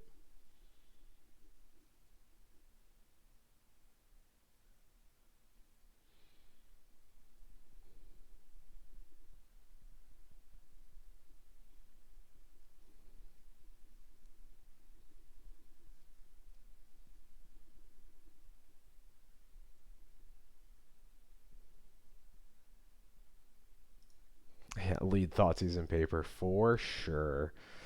No question.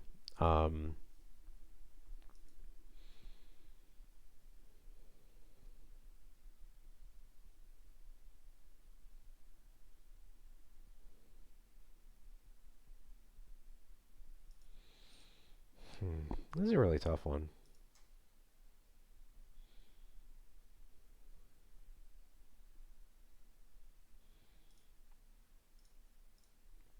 I really feel like I am supposed to Skyclave the One Ring and double waste them. They can't kill us from there. We at least get to a turn where we can, cast the Thoughtseize.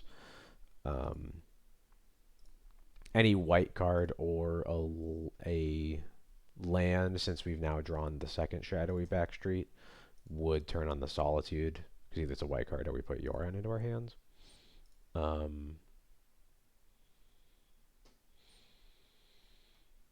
Yeah, I think we just...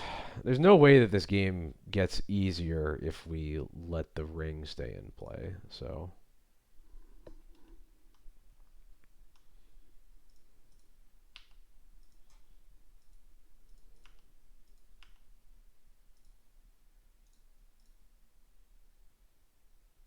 I'm definitely wasting the tomb and almost certainly wasting the city. Yeah, I'm just going to waste them both. Nothing good comes from giving them enough mana to activate, to cast something, and then activate the engineer.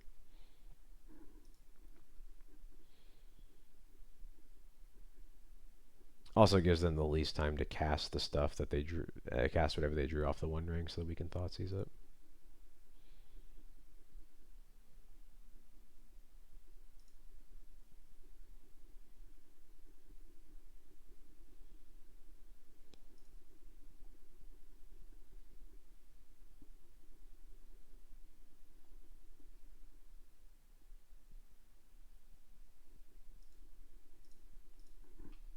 Hey Eli, it's going all right.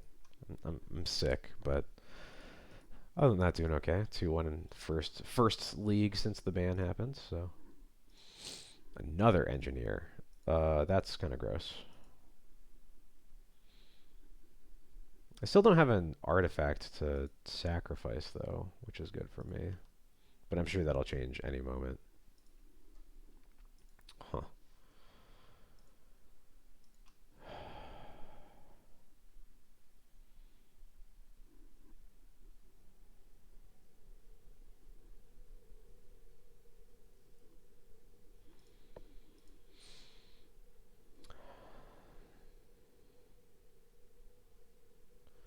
There's a lot of different ways I can see us doing this.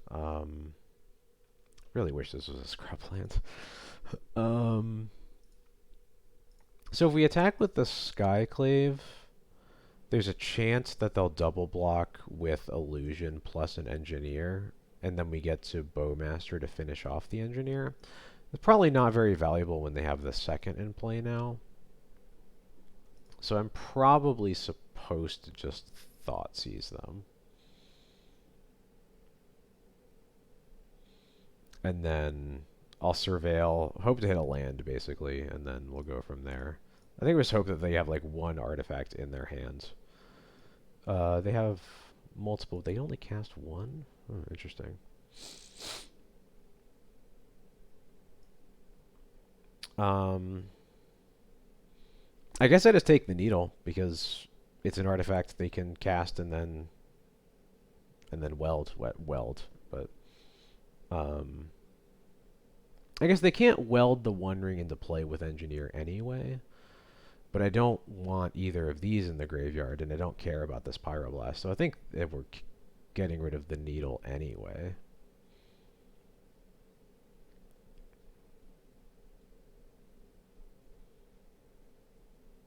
Yeah, okay.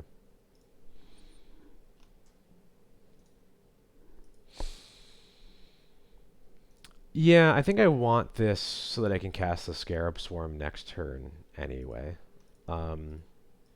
Is Skyclave ever not attacking? Yeah, I'm not going to attack with the Skyclave because all it really does is let them upgrade their 3/3 illusion into a 4/4 illusion, or they have a board that kills me in like 2 turns.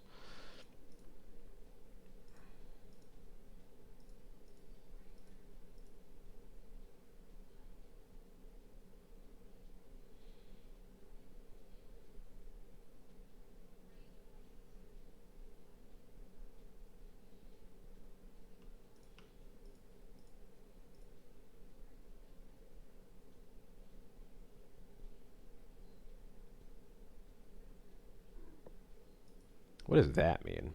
Lightning bolt? I'm not blocking. No shot.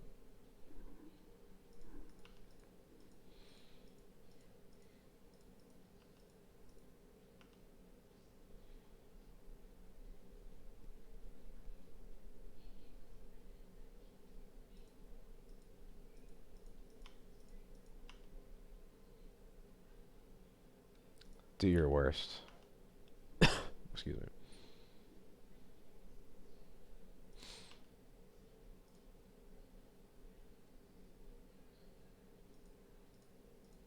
Okay, this gets 2 cards out of their hand, essentially. I'm okay with that.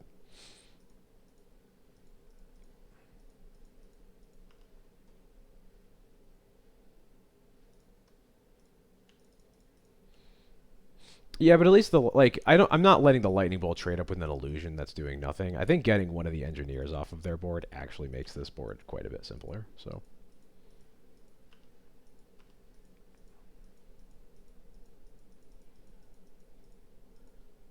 I realize it sounds funny, but yeah, like I think that's okay.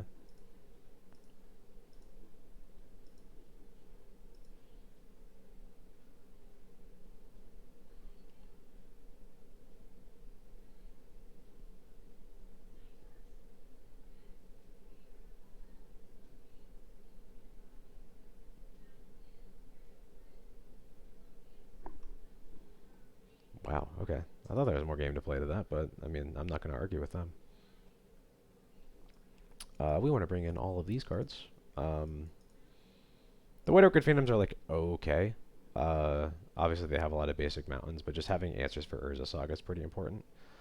These Thalias are stinky smelly. And the Bowmasters are not very good either.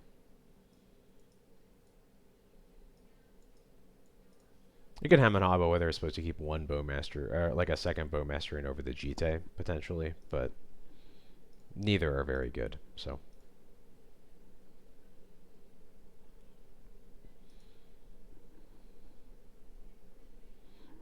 I guess maybe I'm supposed to keep the Bowmaster in specifically because they have multiple One Rings in their deck.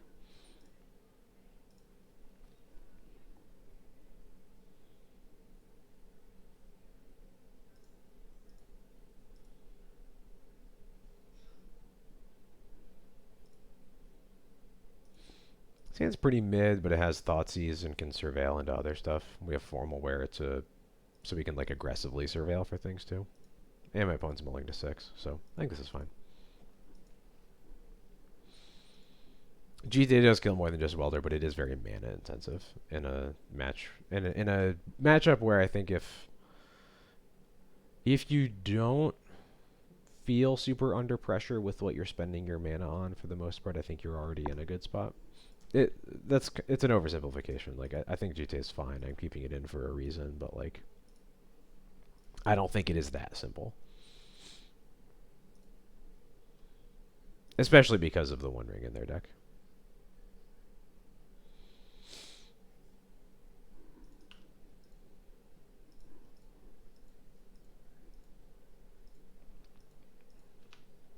Blind Needle, probably on Wasteland.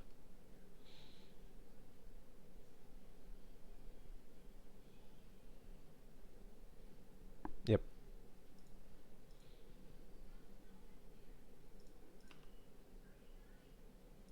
Damn. Immediately draw the Wastelands.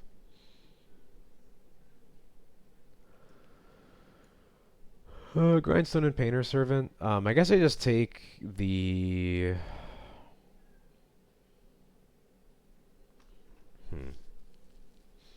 So there's 2 different ways to go about it. Painter Servant's the better card. Oh, excuse me. But it's also the card I have the most answers to. I think I'm still supposed to take the Painter Servant, though, because the Grindstone alone is just going to do nothing.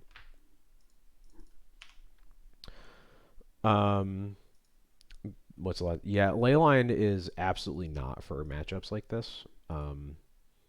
It's just like they only sometimes use their graveyard.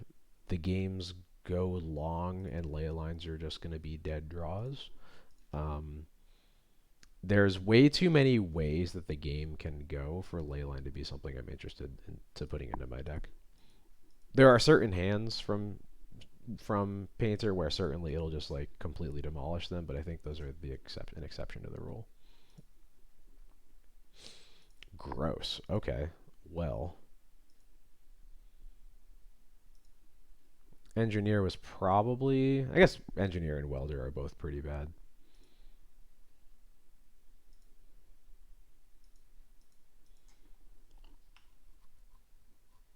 Phew. Okay.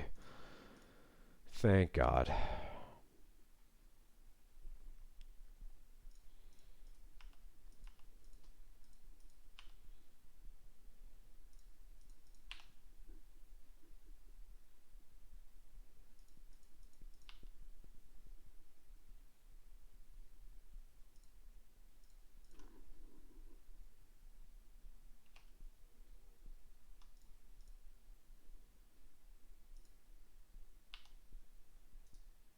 No, thank you. That's a nice one to have while I figure out what I'm going to do.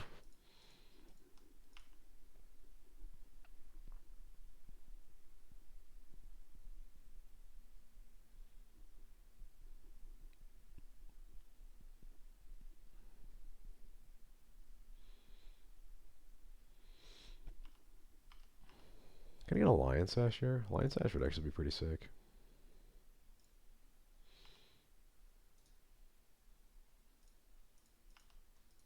I wonder if they're going to grind me. Nope. Okay, cool.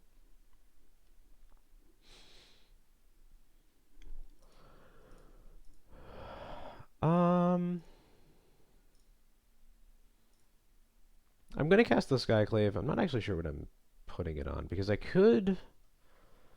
I think the level 1 play is, I think, to just exile the Grindstone so we don't have to think about Painter Servant anymore.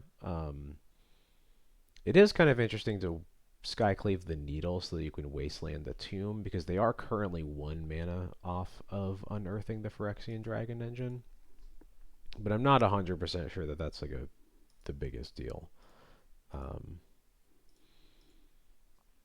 Well, then it's only for decks like Oops and Dredge. Yeah, if someone is trying to do stuff with the graveyard on turn 1 and you need turn 0 interaction, that's what Leyline is for.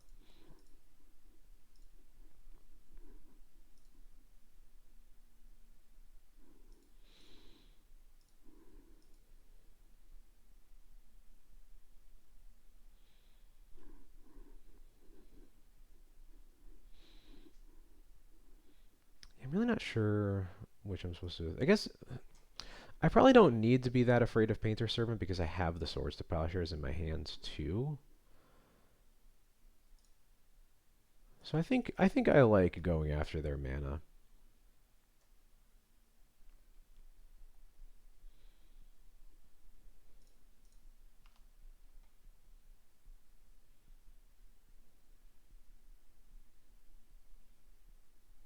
Because I think this Dragon Engine coming back into play is definitely a way that the game can kind of spin out of control for me. Oh, sorry, and to finish answering it, yes, I would not. I definitely do not bring it in versus Breakfast. I have a hard time bringing in, honestly, most Graveyard Hate versus Breakfast. Just because you can't rely on it because they can just Nadu you instead.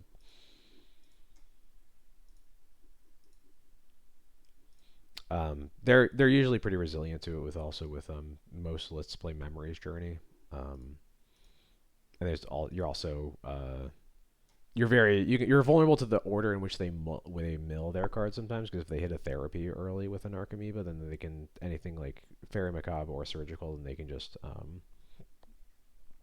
take it from your hand before you can get any of the cards that matter.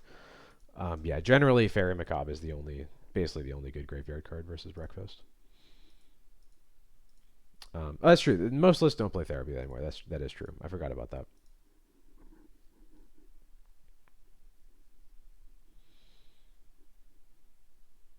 Honestly, a crime if you ask me, but yeah, sure. You got a 1/1.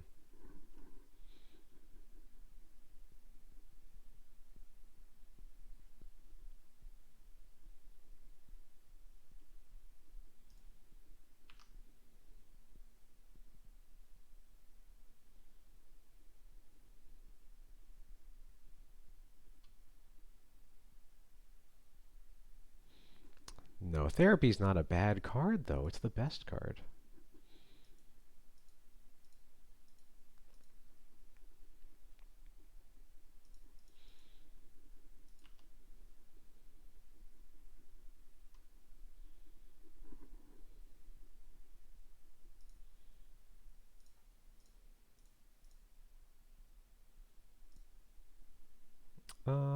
Yeah, I'm just gonna put Yord in my hand here.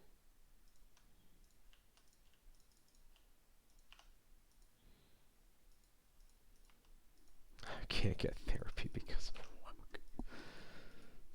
luck. Too good. Ooh.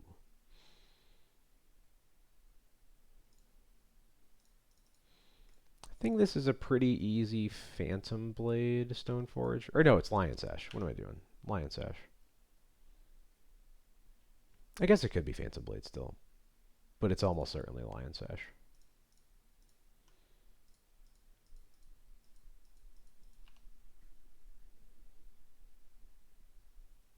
Wow, okay.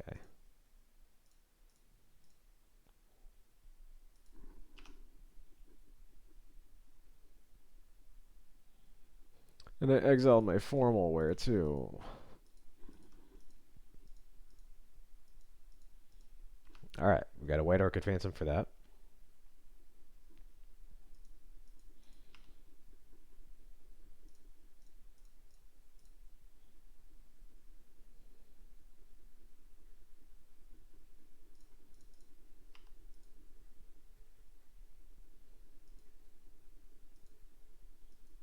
I wonder how many mountains are actually in Painter nowadays. I literally have no idea. It could be 4, it could be 8.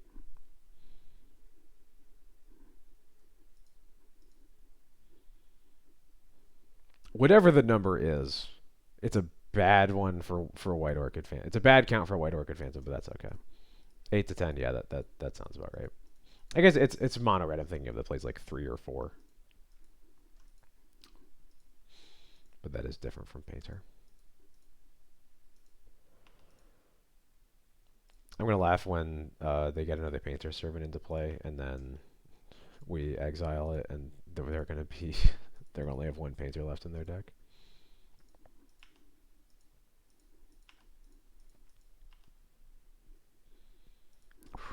That was like exactly what I wanted to draw.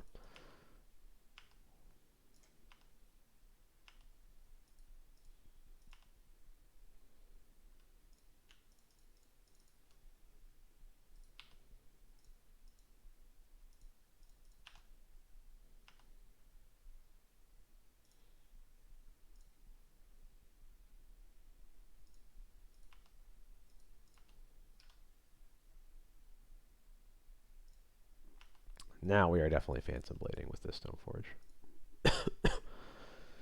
It's a white Tide Shaper. That would be pretty cool, actually.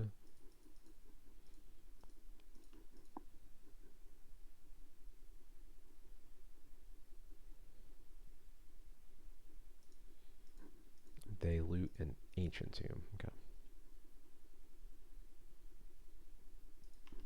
I saw that coming.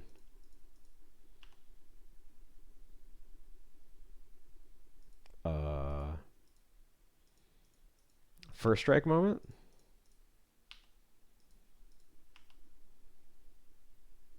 Maybe they just need the mana right now, but it looks like a first strike moment to me.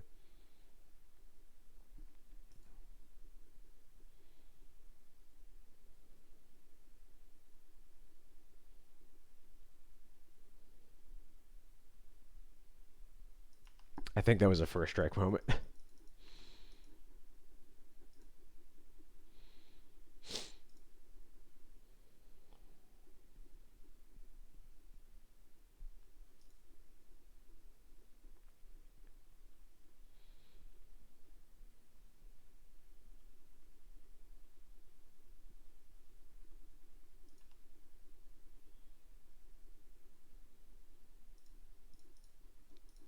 Yeah, let's go. Let's get this game over with.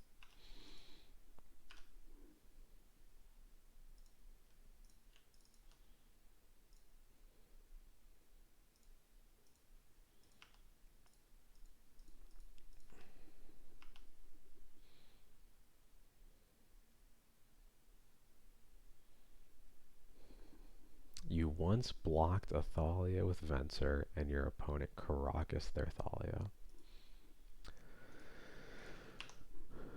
Alright, I guess.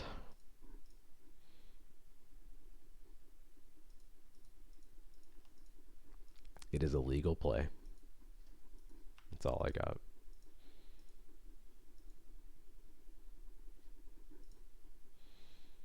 Alright, fourth mountain. Only 4 to 6 to go.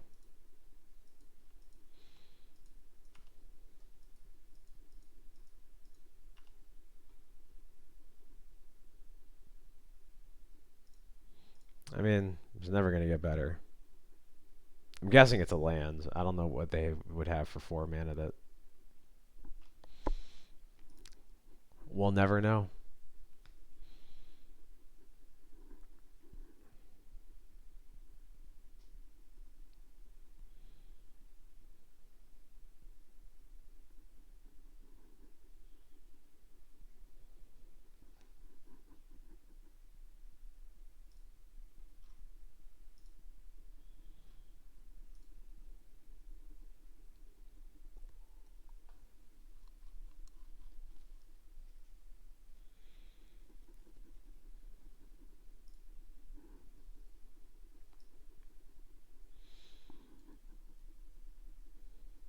Ooh, Giant Ballard. Couldn't be Flash Fires because they had 4 mana, right? So they could have cast Flash Fires. I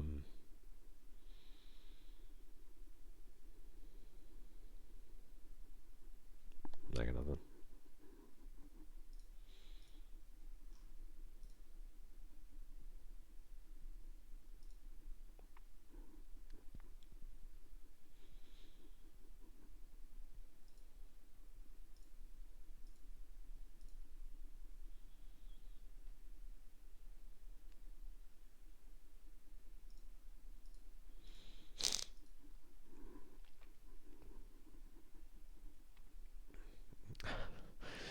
I think I think I can say that Flash Fires is definitely old and it is designed.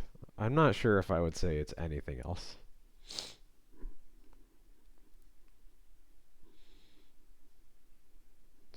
What it is designed to do? Great question.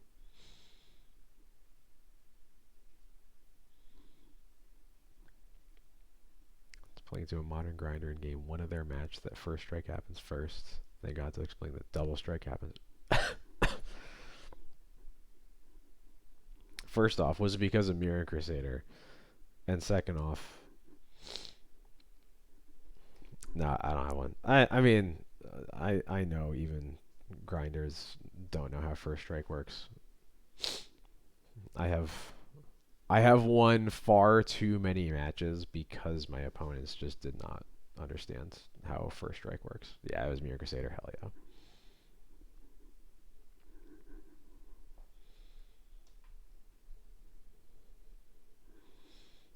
Is Mirror Crusader... There might be a really obvious one that I'm missing, but is Mirror Crusader like the most constructed playable double strike card? Excluding cards that like have double strike, but it doesn't matter because you're like reanimating something huge. Like what is the most constructed playable like card that you cast for its mana cost that has double strike on it?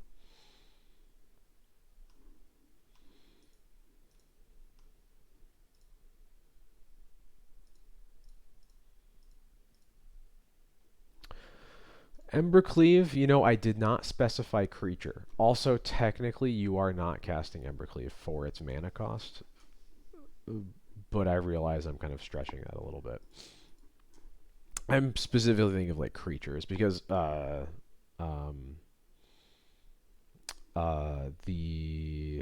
would not consider the ferocious text on Team or Battle Rage to count for this either.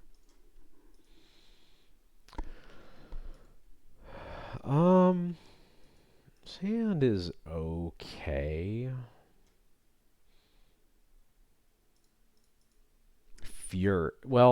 Fury is sometimes cast for its mana cost. Fury, I think counts as a card that happens to have double strike, but that is completely unrelated to the reasons that you're playing it.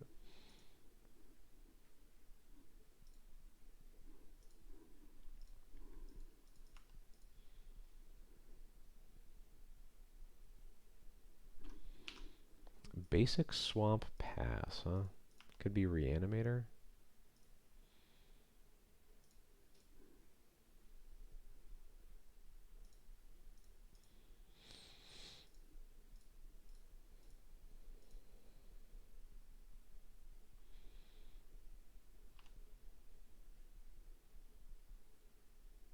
Yep.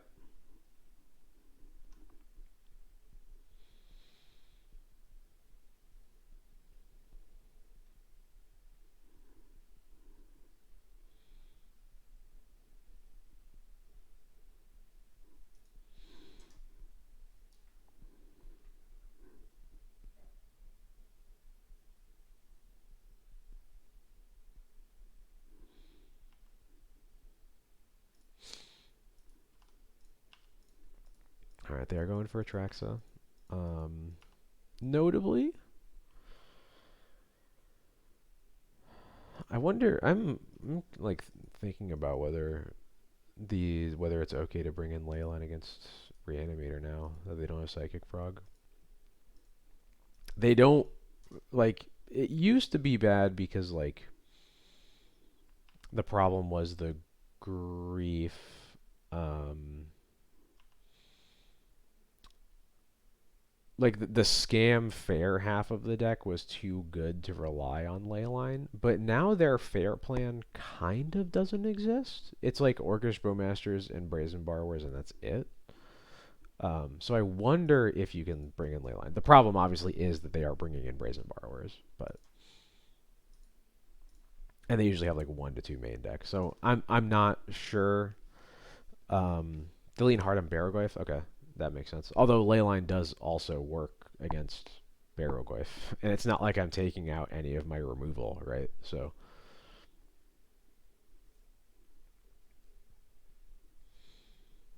the main problem I think would just be like how long do the games go, because they are gonna tend to be dead draws. But I think it's worth trying out. Yeah, I think you're probably right. I just had to think about it.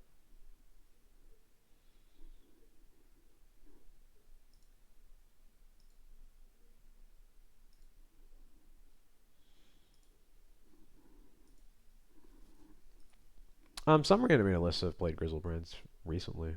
Polluted Delta, Animate Dead, Reanimate, Bowmasters.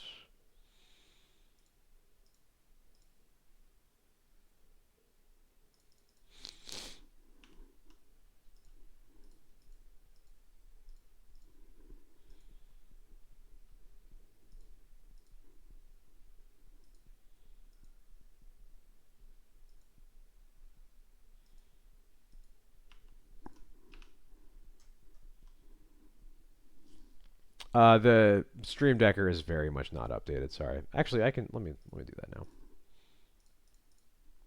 Let me fix that.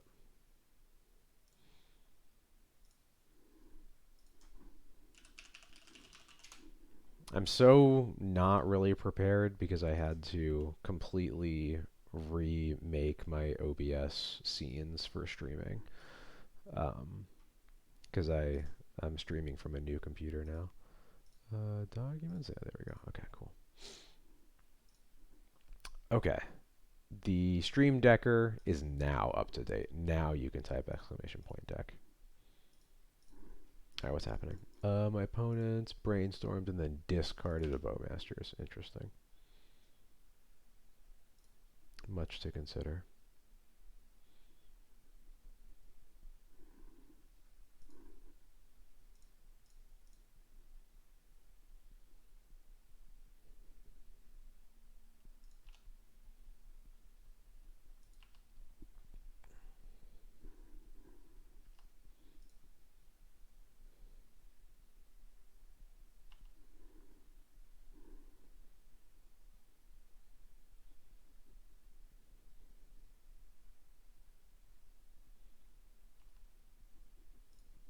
Is this matchup even going to be hard when they don't have Psychic Frog?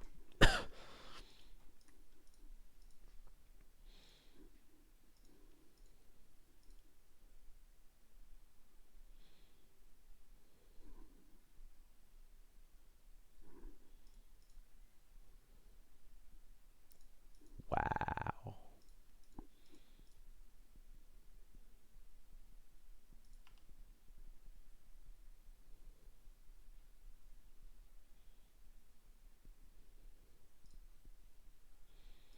Feeling pretty good about my opponent reanimating their Bowmasters to ping me. Not gonna lie. Feels like pretty good prospects for how the rest of this game's gonna go.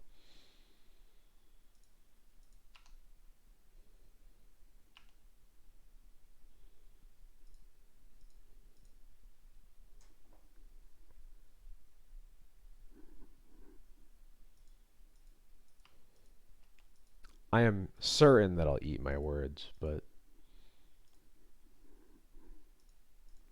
Oh, and they don't even attack? Oof. Choice. And I get to fetch a basic swamp here, potentially? I think I don't do that, though. I think I want to recruit... Probably recruiting a Stone Forge here.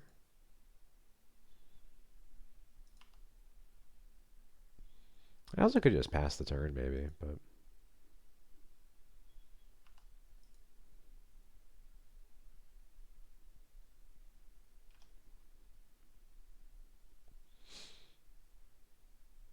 Or I just get Lion Sash. Yeah.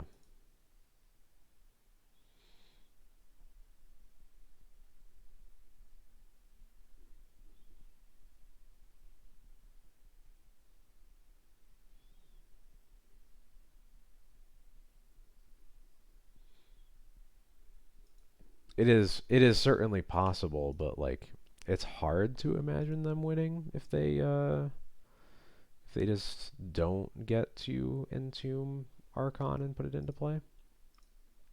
And if they could do that, they already would have. They have 3 mana, so. So I think they have to have a Thoughtseize for this Sash, or this game might be close to over. It depends on like how many non-reanimate threats they're playing main board. There's at least 4 Bowmasters. We saw 1 Brazen Borrower. Just not sure what else there is.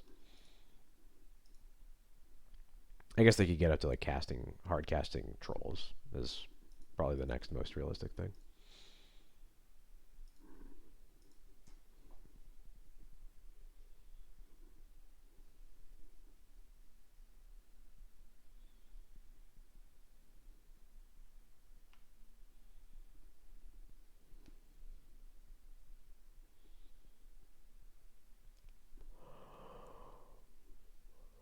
Excuse me.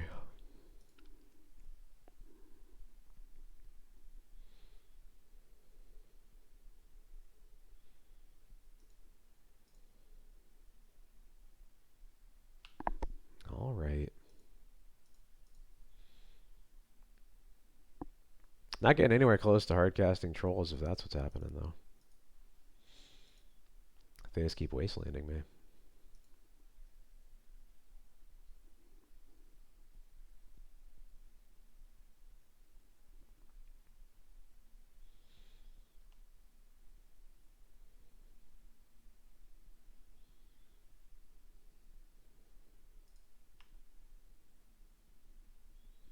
Nice. Yeah, that's sick.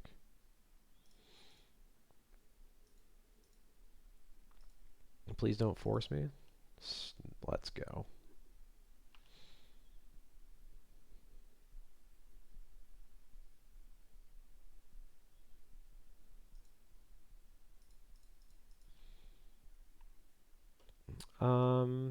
They've brainstormed 3 times since they put this animate dead in their hand, so I'm just going to pretend it's not there.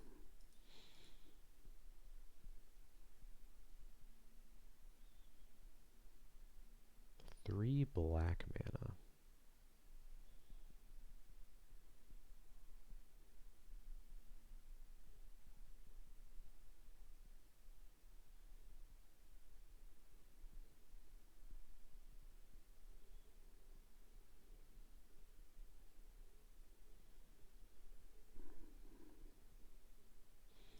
Okay, they do have a Baraglyph in the main.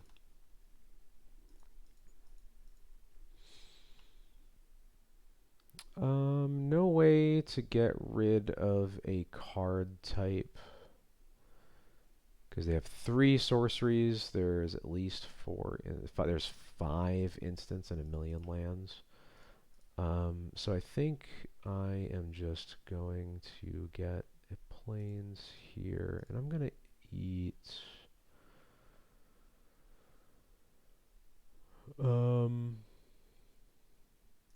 Yeah, I'll get one of the lands out of my yard.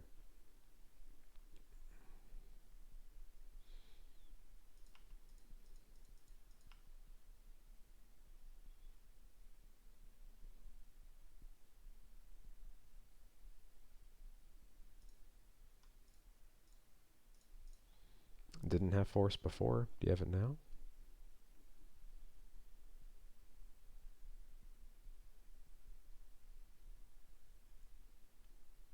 It's totally possible they do, because maybe they just decided that the sash wasn't worth fighting over if they were going to cast a Baraglyph anyway. Excuse me. That's totally possible. Ah, a daze. Maybe this is a double daze action, potentially. Could just be single daze into Entomb. That's another possibility.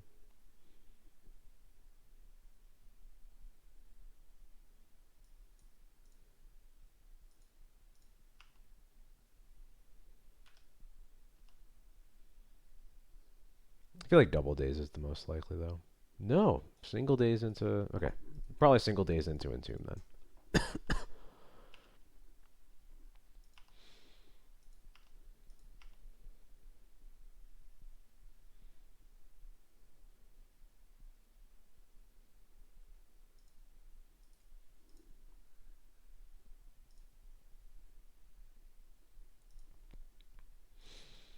If that is what it is, unfortunate, but potentially manageable. If they Entomb for Archon... What?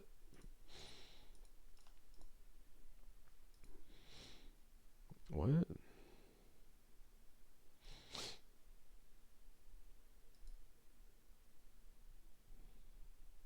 They just want to tap my mana because their only out was top decking Entomb here, maybe? But...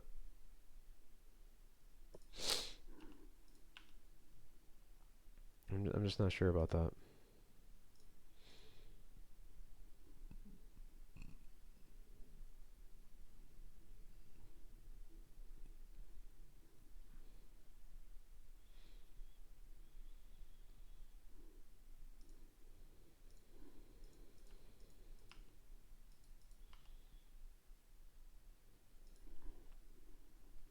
Well, they've already cast 3 Brainstorms. That one's not great, but it's not bad either.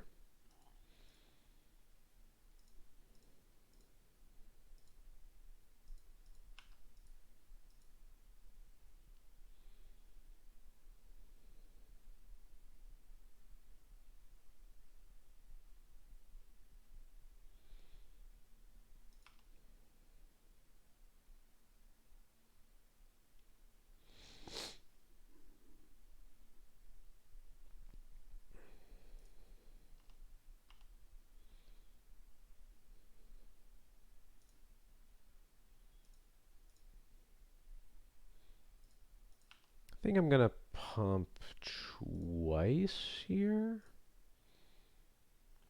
It lets me keep up Bowmasters through days.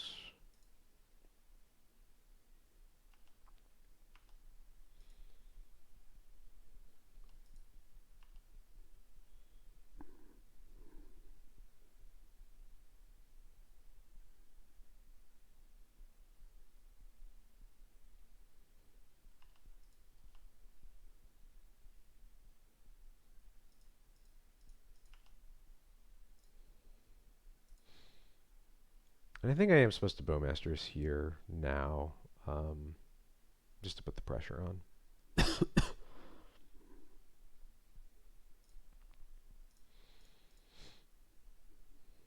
Game's close to over, so...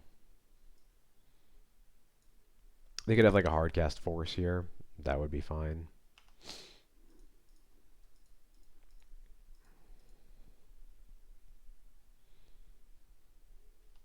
It's a force that's not in their hand for the Scarab Swarm that's going to make 4, 1, 2, 3, 4, 5 tokens. Yeah, that's fine.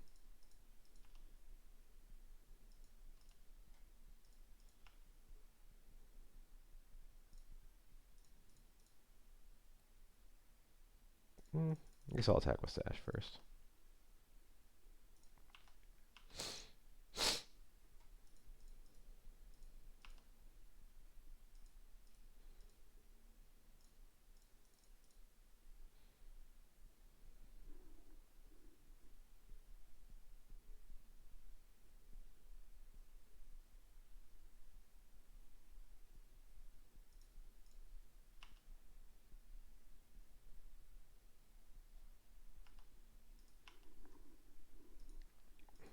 Now I don't think Archon is even close enough to doing it.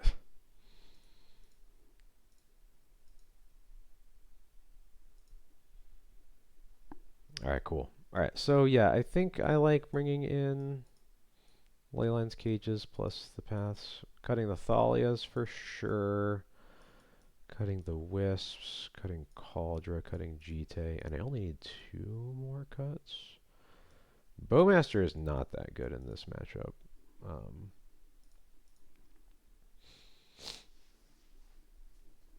All it really does is like answer like their Bowmasters and their Brazen Borrowers, but that's about it. It doesn't really do a whole lot.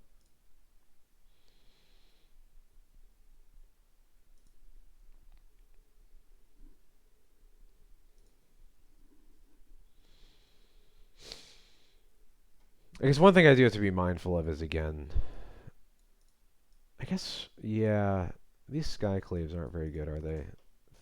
Because they're just not. It's back to how it was against Scam, like rescam, but worse, where like the Skyclaves don't have any good targets. It's like Orcish Bowmasters, and I guess they have Barrowgoyfs, so it's like a little bit better. But I think I have enough removal post board anyway that I'm supposed to keep Skyclave out of my deck so that they can't like thought seize my Skyclave to have an answer to a Leyline.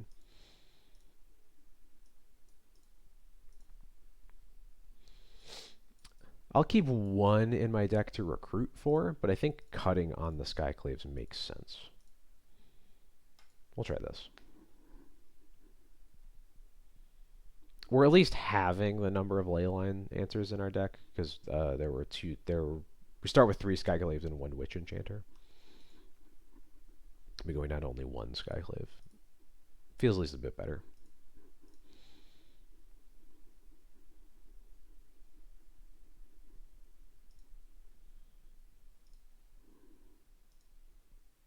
Oh my god, I didn't reveal Yorion. I'm going crazy. Alright, well, no Yorion this game. Did I mention I'm sick? I've been sick for a week. I'm so over it. But we get to start with a Leyline in play, so.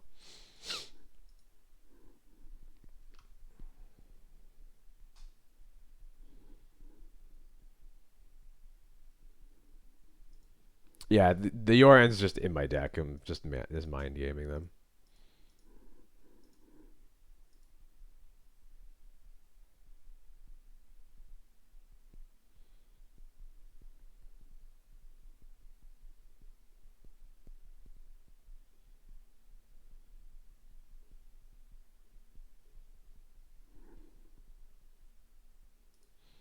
Yeah, where is Trilith? He's slacking.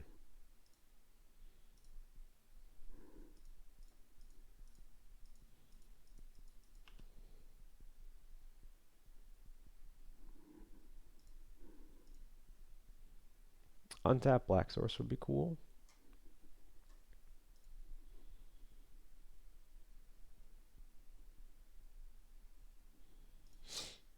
Yeah, but I always stream Sundays now, so you should know that. It's the first time I've streamed in a while, to be fair. It's been a few weeks. But perfect. It's exactly what I wanted to draw and not be able to put on the bottom of my deck with this surveil. Or mill into the yard. We're surveilling, we're not scrying. Moto, what's going on? This is like a lot of just random hanging on individual game actions.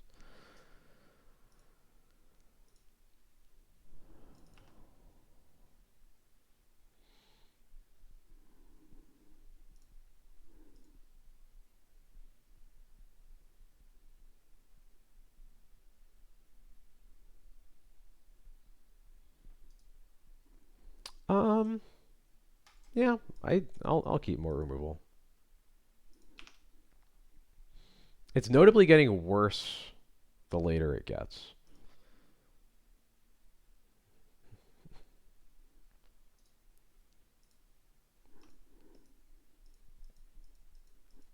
I had been noticing comments on it in a bunch of different spaces, so I know it's not just me, and I know that like clearing my clearing my cache and reinstalling my client or whatever, I know that's not going to do anything, but it's kind of annoying how bad it is.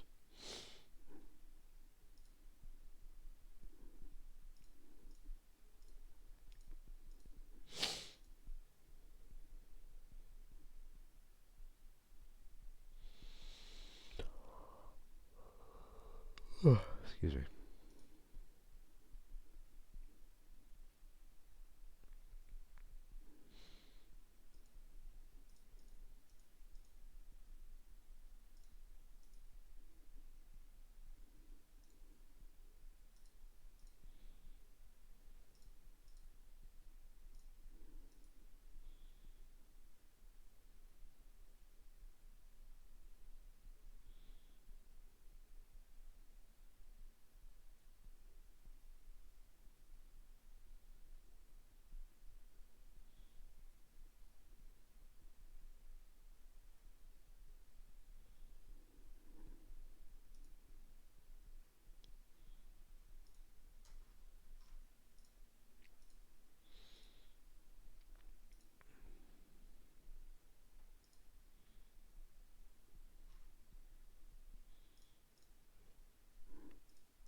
I can't tell if like my opponent's trying to pass priority and they're getting stuck here, or if they're just not paying attention. It's hard to tell.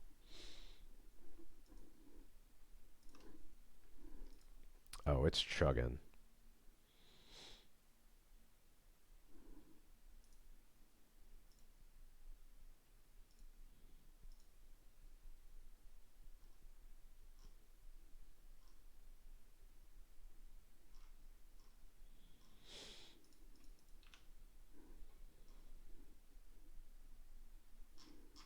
No, don't do that.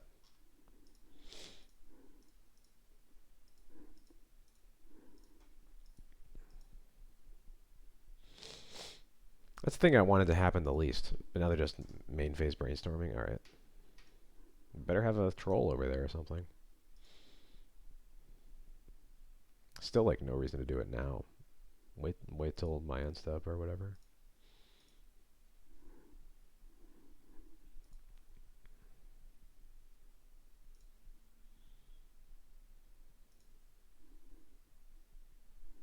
Yeah, we kept a plow.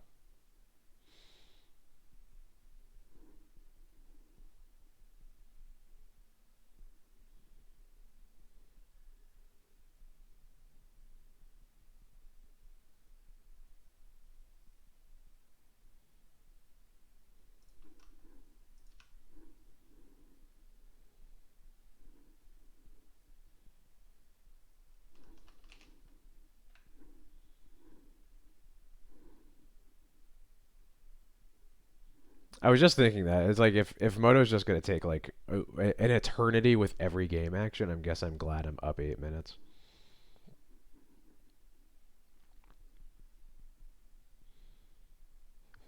Archon of Cruelty has entered the exile zone. Well, alright. Imagine having game actions to take, right? What a joke.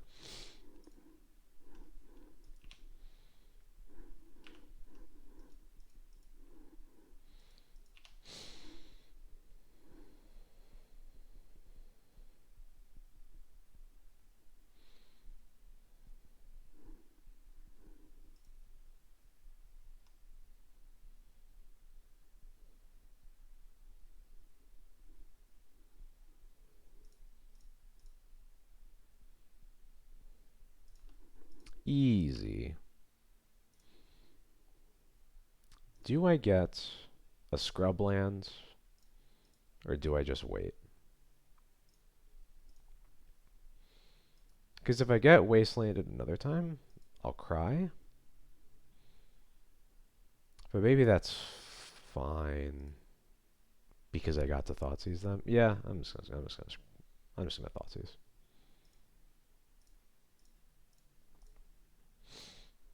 Especially because I have a second Thoughtseize. Like,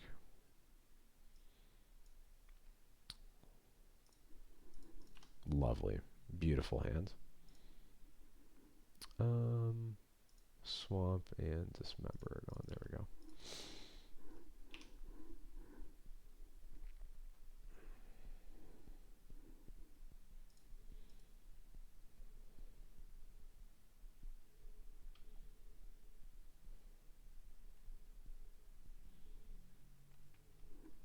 I think we have at least one piece of data that Leyline might be good in this matchup now.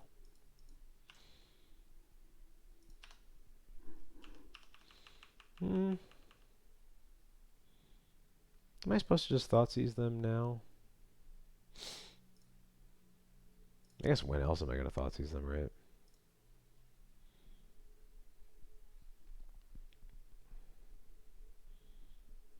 Anything else that they draw, they're just going to cast. Yeah, I'll get rid of a Daze. That's like kind of a real card. It's a card I was 100% to play into, so I was going to answer something of mine.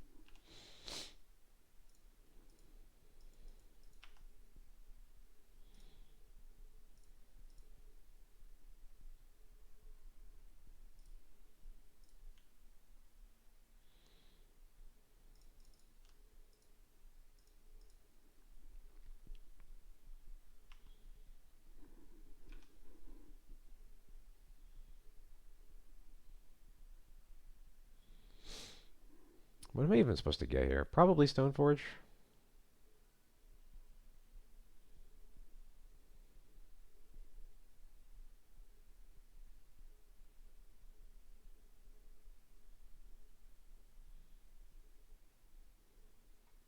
Yeah, Stoneforge.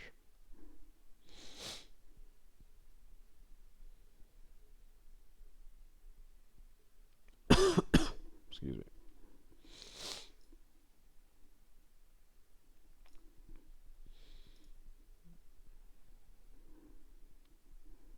Probably should have made that decision faster with the clock nonsense in play here. But I'm still ahead by... Oh, I'm actually still ahead by 8 minutes.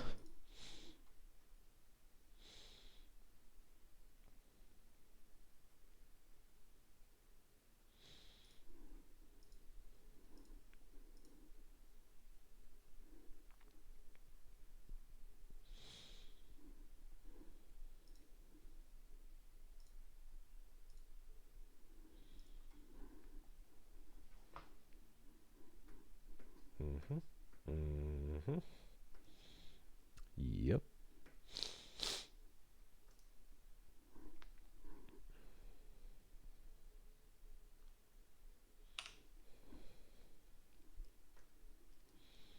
Very happy to just F6.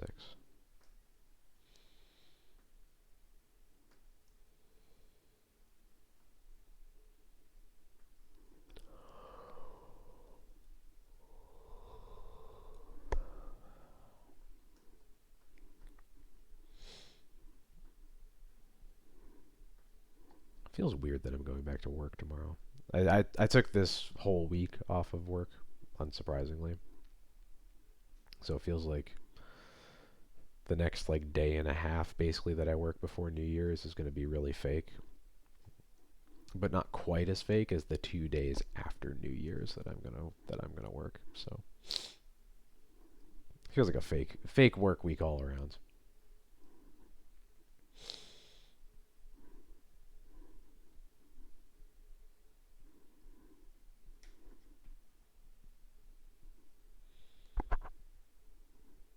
black, black. Dothy Voidwalker. Sure, you got it.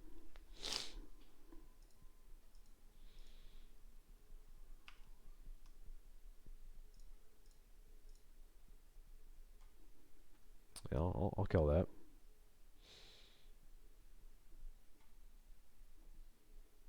Nick has to ponder too, right? So I still know Underground CNT where they're 2 cards.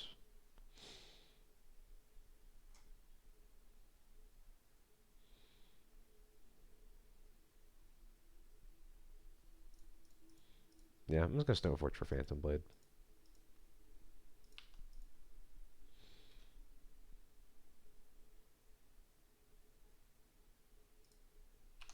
I could also go for Formal Wear there, but I think Phantom Blade is the right thing to get here.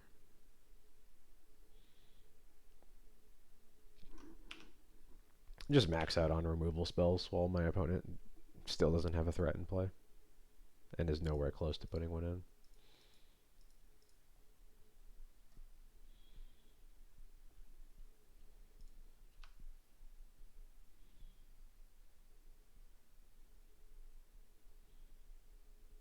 So they could play Underground Sea Hardcast Troll here. That is one possibility. No, they Petty Theft. Are they finally about to Entomb for an Atraxa and it's like not even going to matter?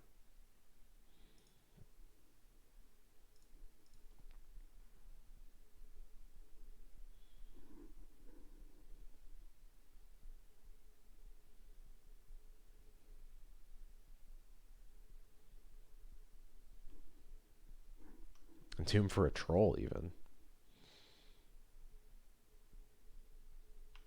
Yeah, you got it. You do have an Underground Sea in your hand, right? Am I going crazy?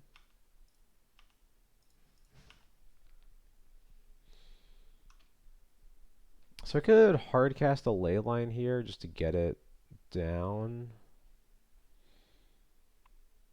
But I almost think that's just not even as important as Phantom Blading the Troll right away. Especially just now that Archon's already exiled. That's like the main threat from them that I'm worried about. So I think I can just, you know, even if they Atraxa, like,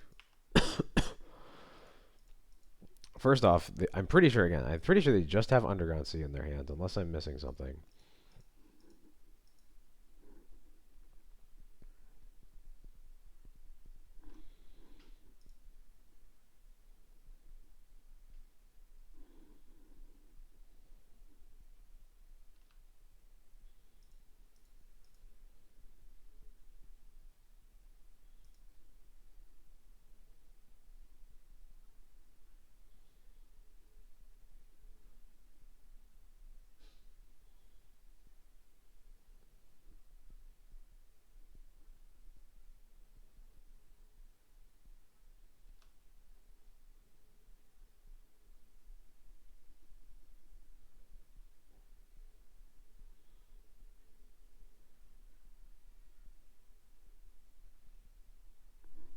Yeah, you got it.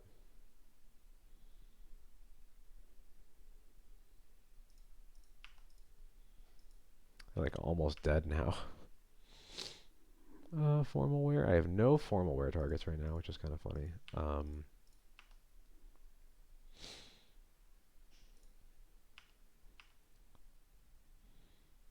Get menaced on.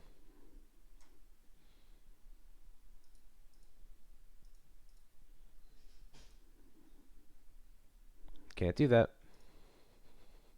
Can't do that.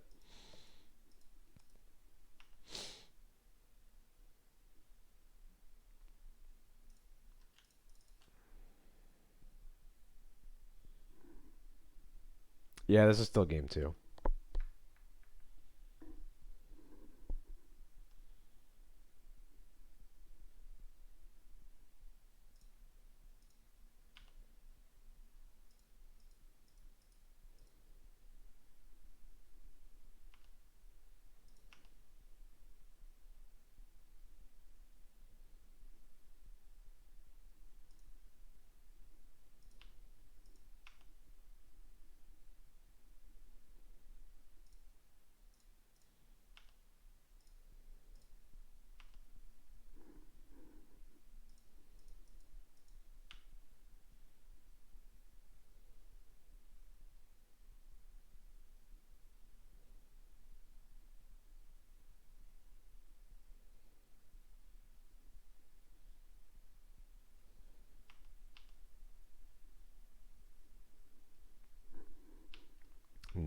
blocks.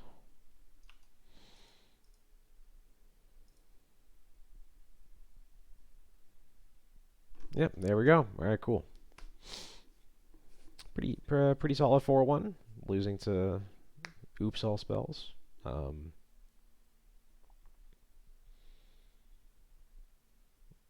A matchup that I'm gonna have to respect. I didn't have any graveyard hate in that match again, so I think it was like a Thoughtseize White Orchid draw, something like that, and the Thoughtseize revealed that their hand was pretty redundant and kind of needed to put the pressure on, but I didn't have a way to do so, unfortunately. But yeah, I think also the fact that they can just very easily sideboard into Belcher means that like Deafening Silence, Mindbreak Traps, something like that probably has to be on the menu, unfortunately. If Leyline is good against Reanimator, that it was definitely good that one game in that match, but I don't know if I can't say for sure. It means that like these cages can maybe turn into something different, like Deafening Silence or Mindbreak Trap if we have to worry about oops. We played against a bunch of fair matchups, so the paths felt great. White Orchid Phantoms were okay, but didn't really play the matchups that's for. Namely, just to like make the Eldrazi matchup palatable.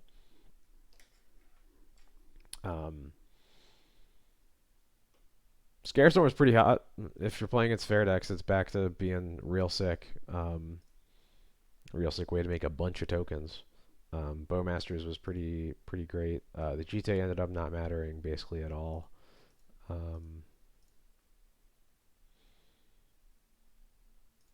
Yeah, no, this felt pretty good. Oh, I forgot that there's still 2 basic swamps in this list. I forgot that I'd been trying with that. This should be. Let me do this now before I forget. This should definitely be a 5 plains 1 swamp list because you're with just Bowmasters and Thoughtseize, your black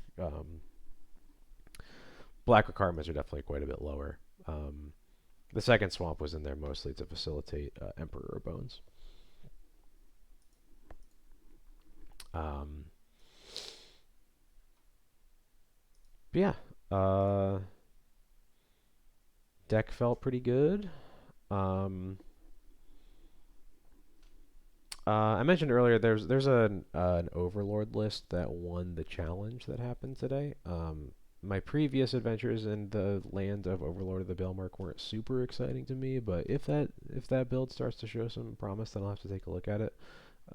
These Thalias were pretty bad, but I guess we did play against a bunch of basically pre-banned fair decks, more or less.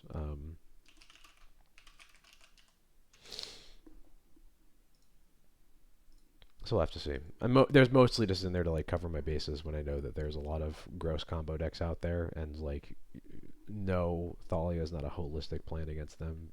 Most of the time, you're supposed to be dying before you can cast Thalia, but at least Thalia is a way to get those games where like you do have a Thoughtseize and they do give you a little bit of time. Otherwise, it's just like those games you kind of throw in the trash no matter what. So. But we'll see. One thing that was interesting, I was mentioning, is that in the Overlord of the Bailmark list, that Yoshiwada has been playing does play for main deck White Orchid Phantom, which sort of makes sense to me. Like I said, this card's really good when you do it multiple times, and at least this list is good at doing multiple White Orchid Phantoms. So. Maybe I'll try it Overlords. I really want to get that Felia count lower, though. I would really like to be more like 4 Wisp, 0 Felia than 4 Felia, 1 Wisp, but we'll see. Anyway, I'm tired. I'm sick. My voice can't take it anymore, as I'm sure you can hear. So I'm going to call it there. Happy with the 4-1. Thank you, everybody, for stopping by. I don't have a goodbye screen anymore, either, because I didn't have time to throw that together. So I'm just going to have to wave goodbye to everybody. Goodbye! Good night, everybody. I will see you later this week. Definitely my normal Thursday stream. I might be doing a bonus stream. Details will be posted on Blue Sky if that ends up happening, but not 100% sure yet. So yeah, I think we're good to go. Good night, everybody. Thanks for hanging out.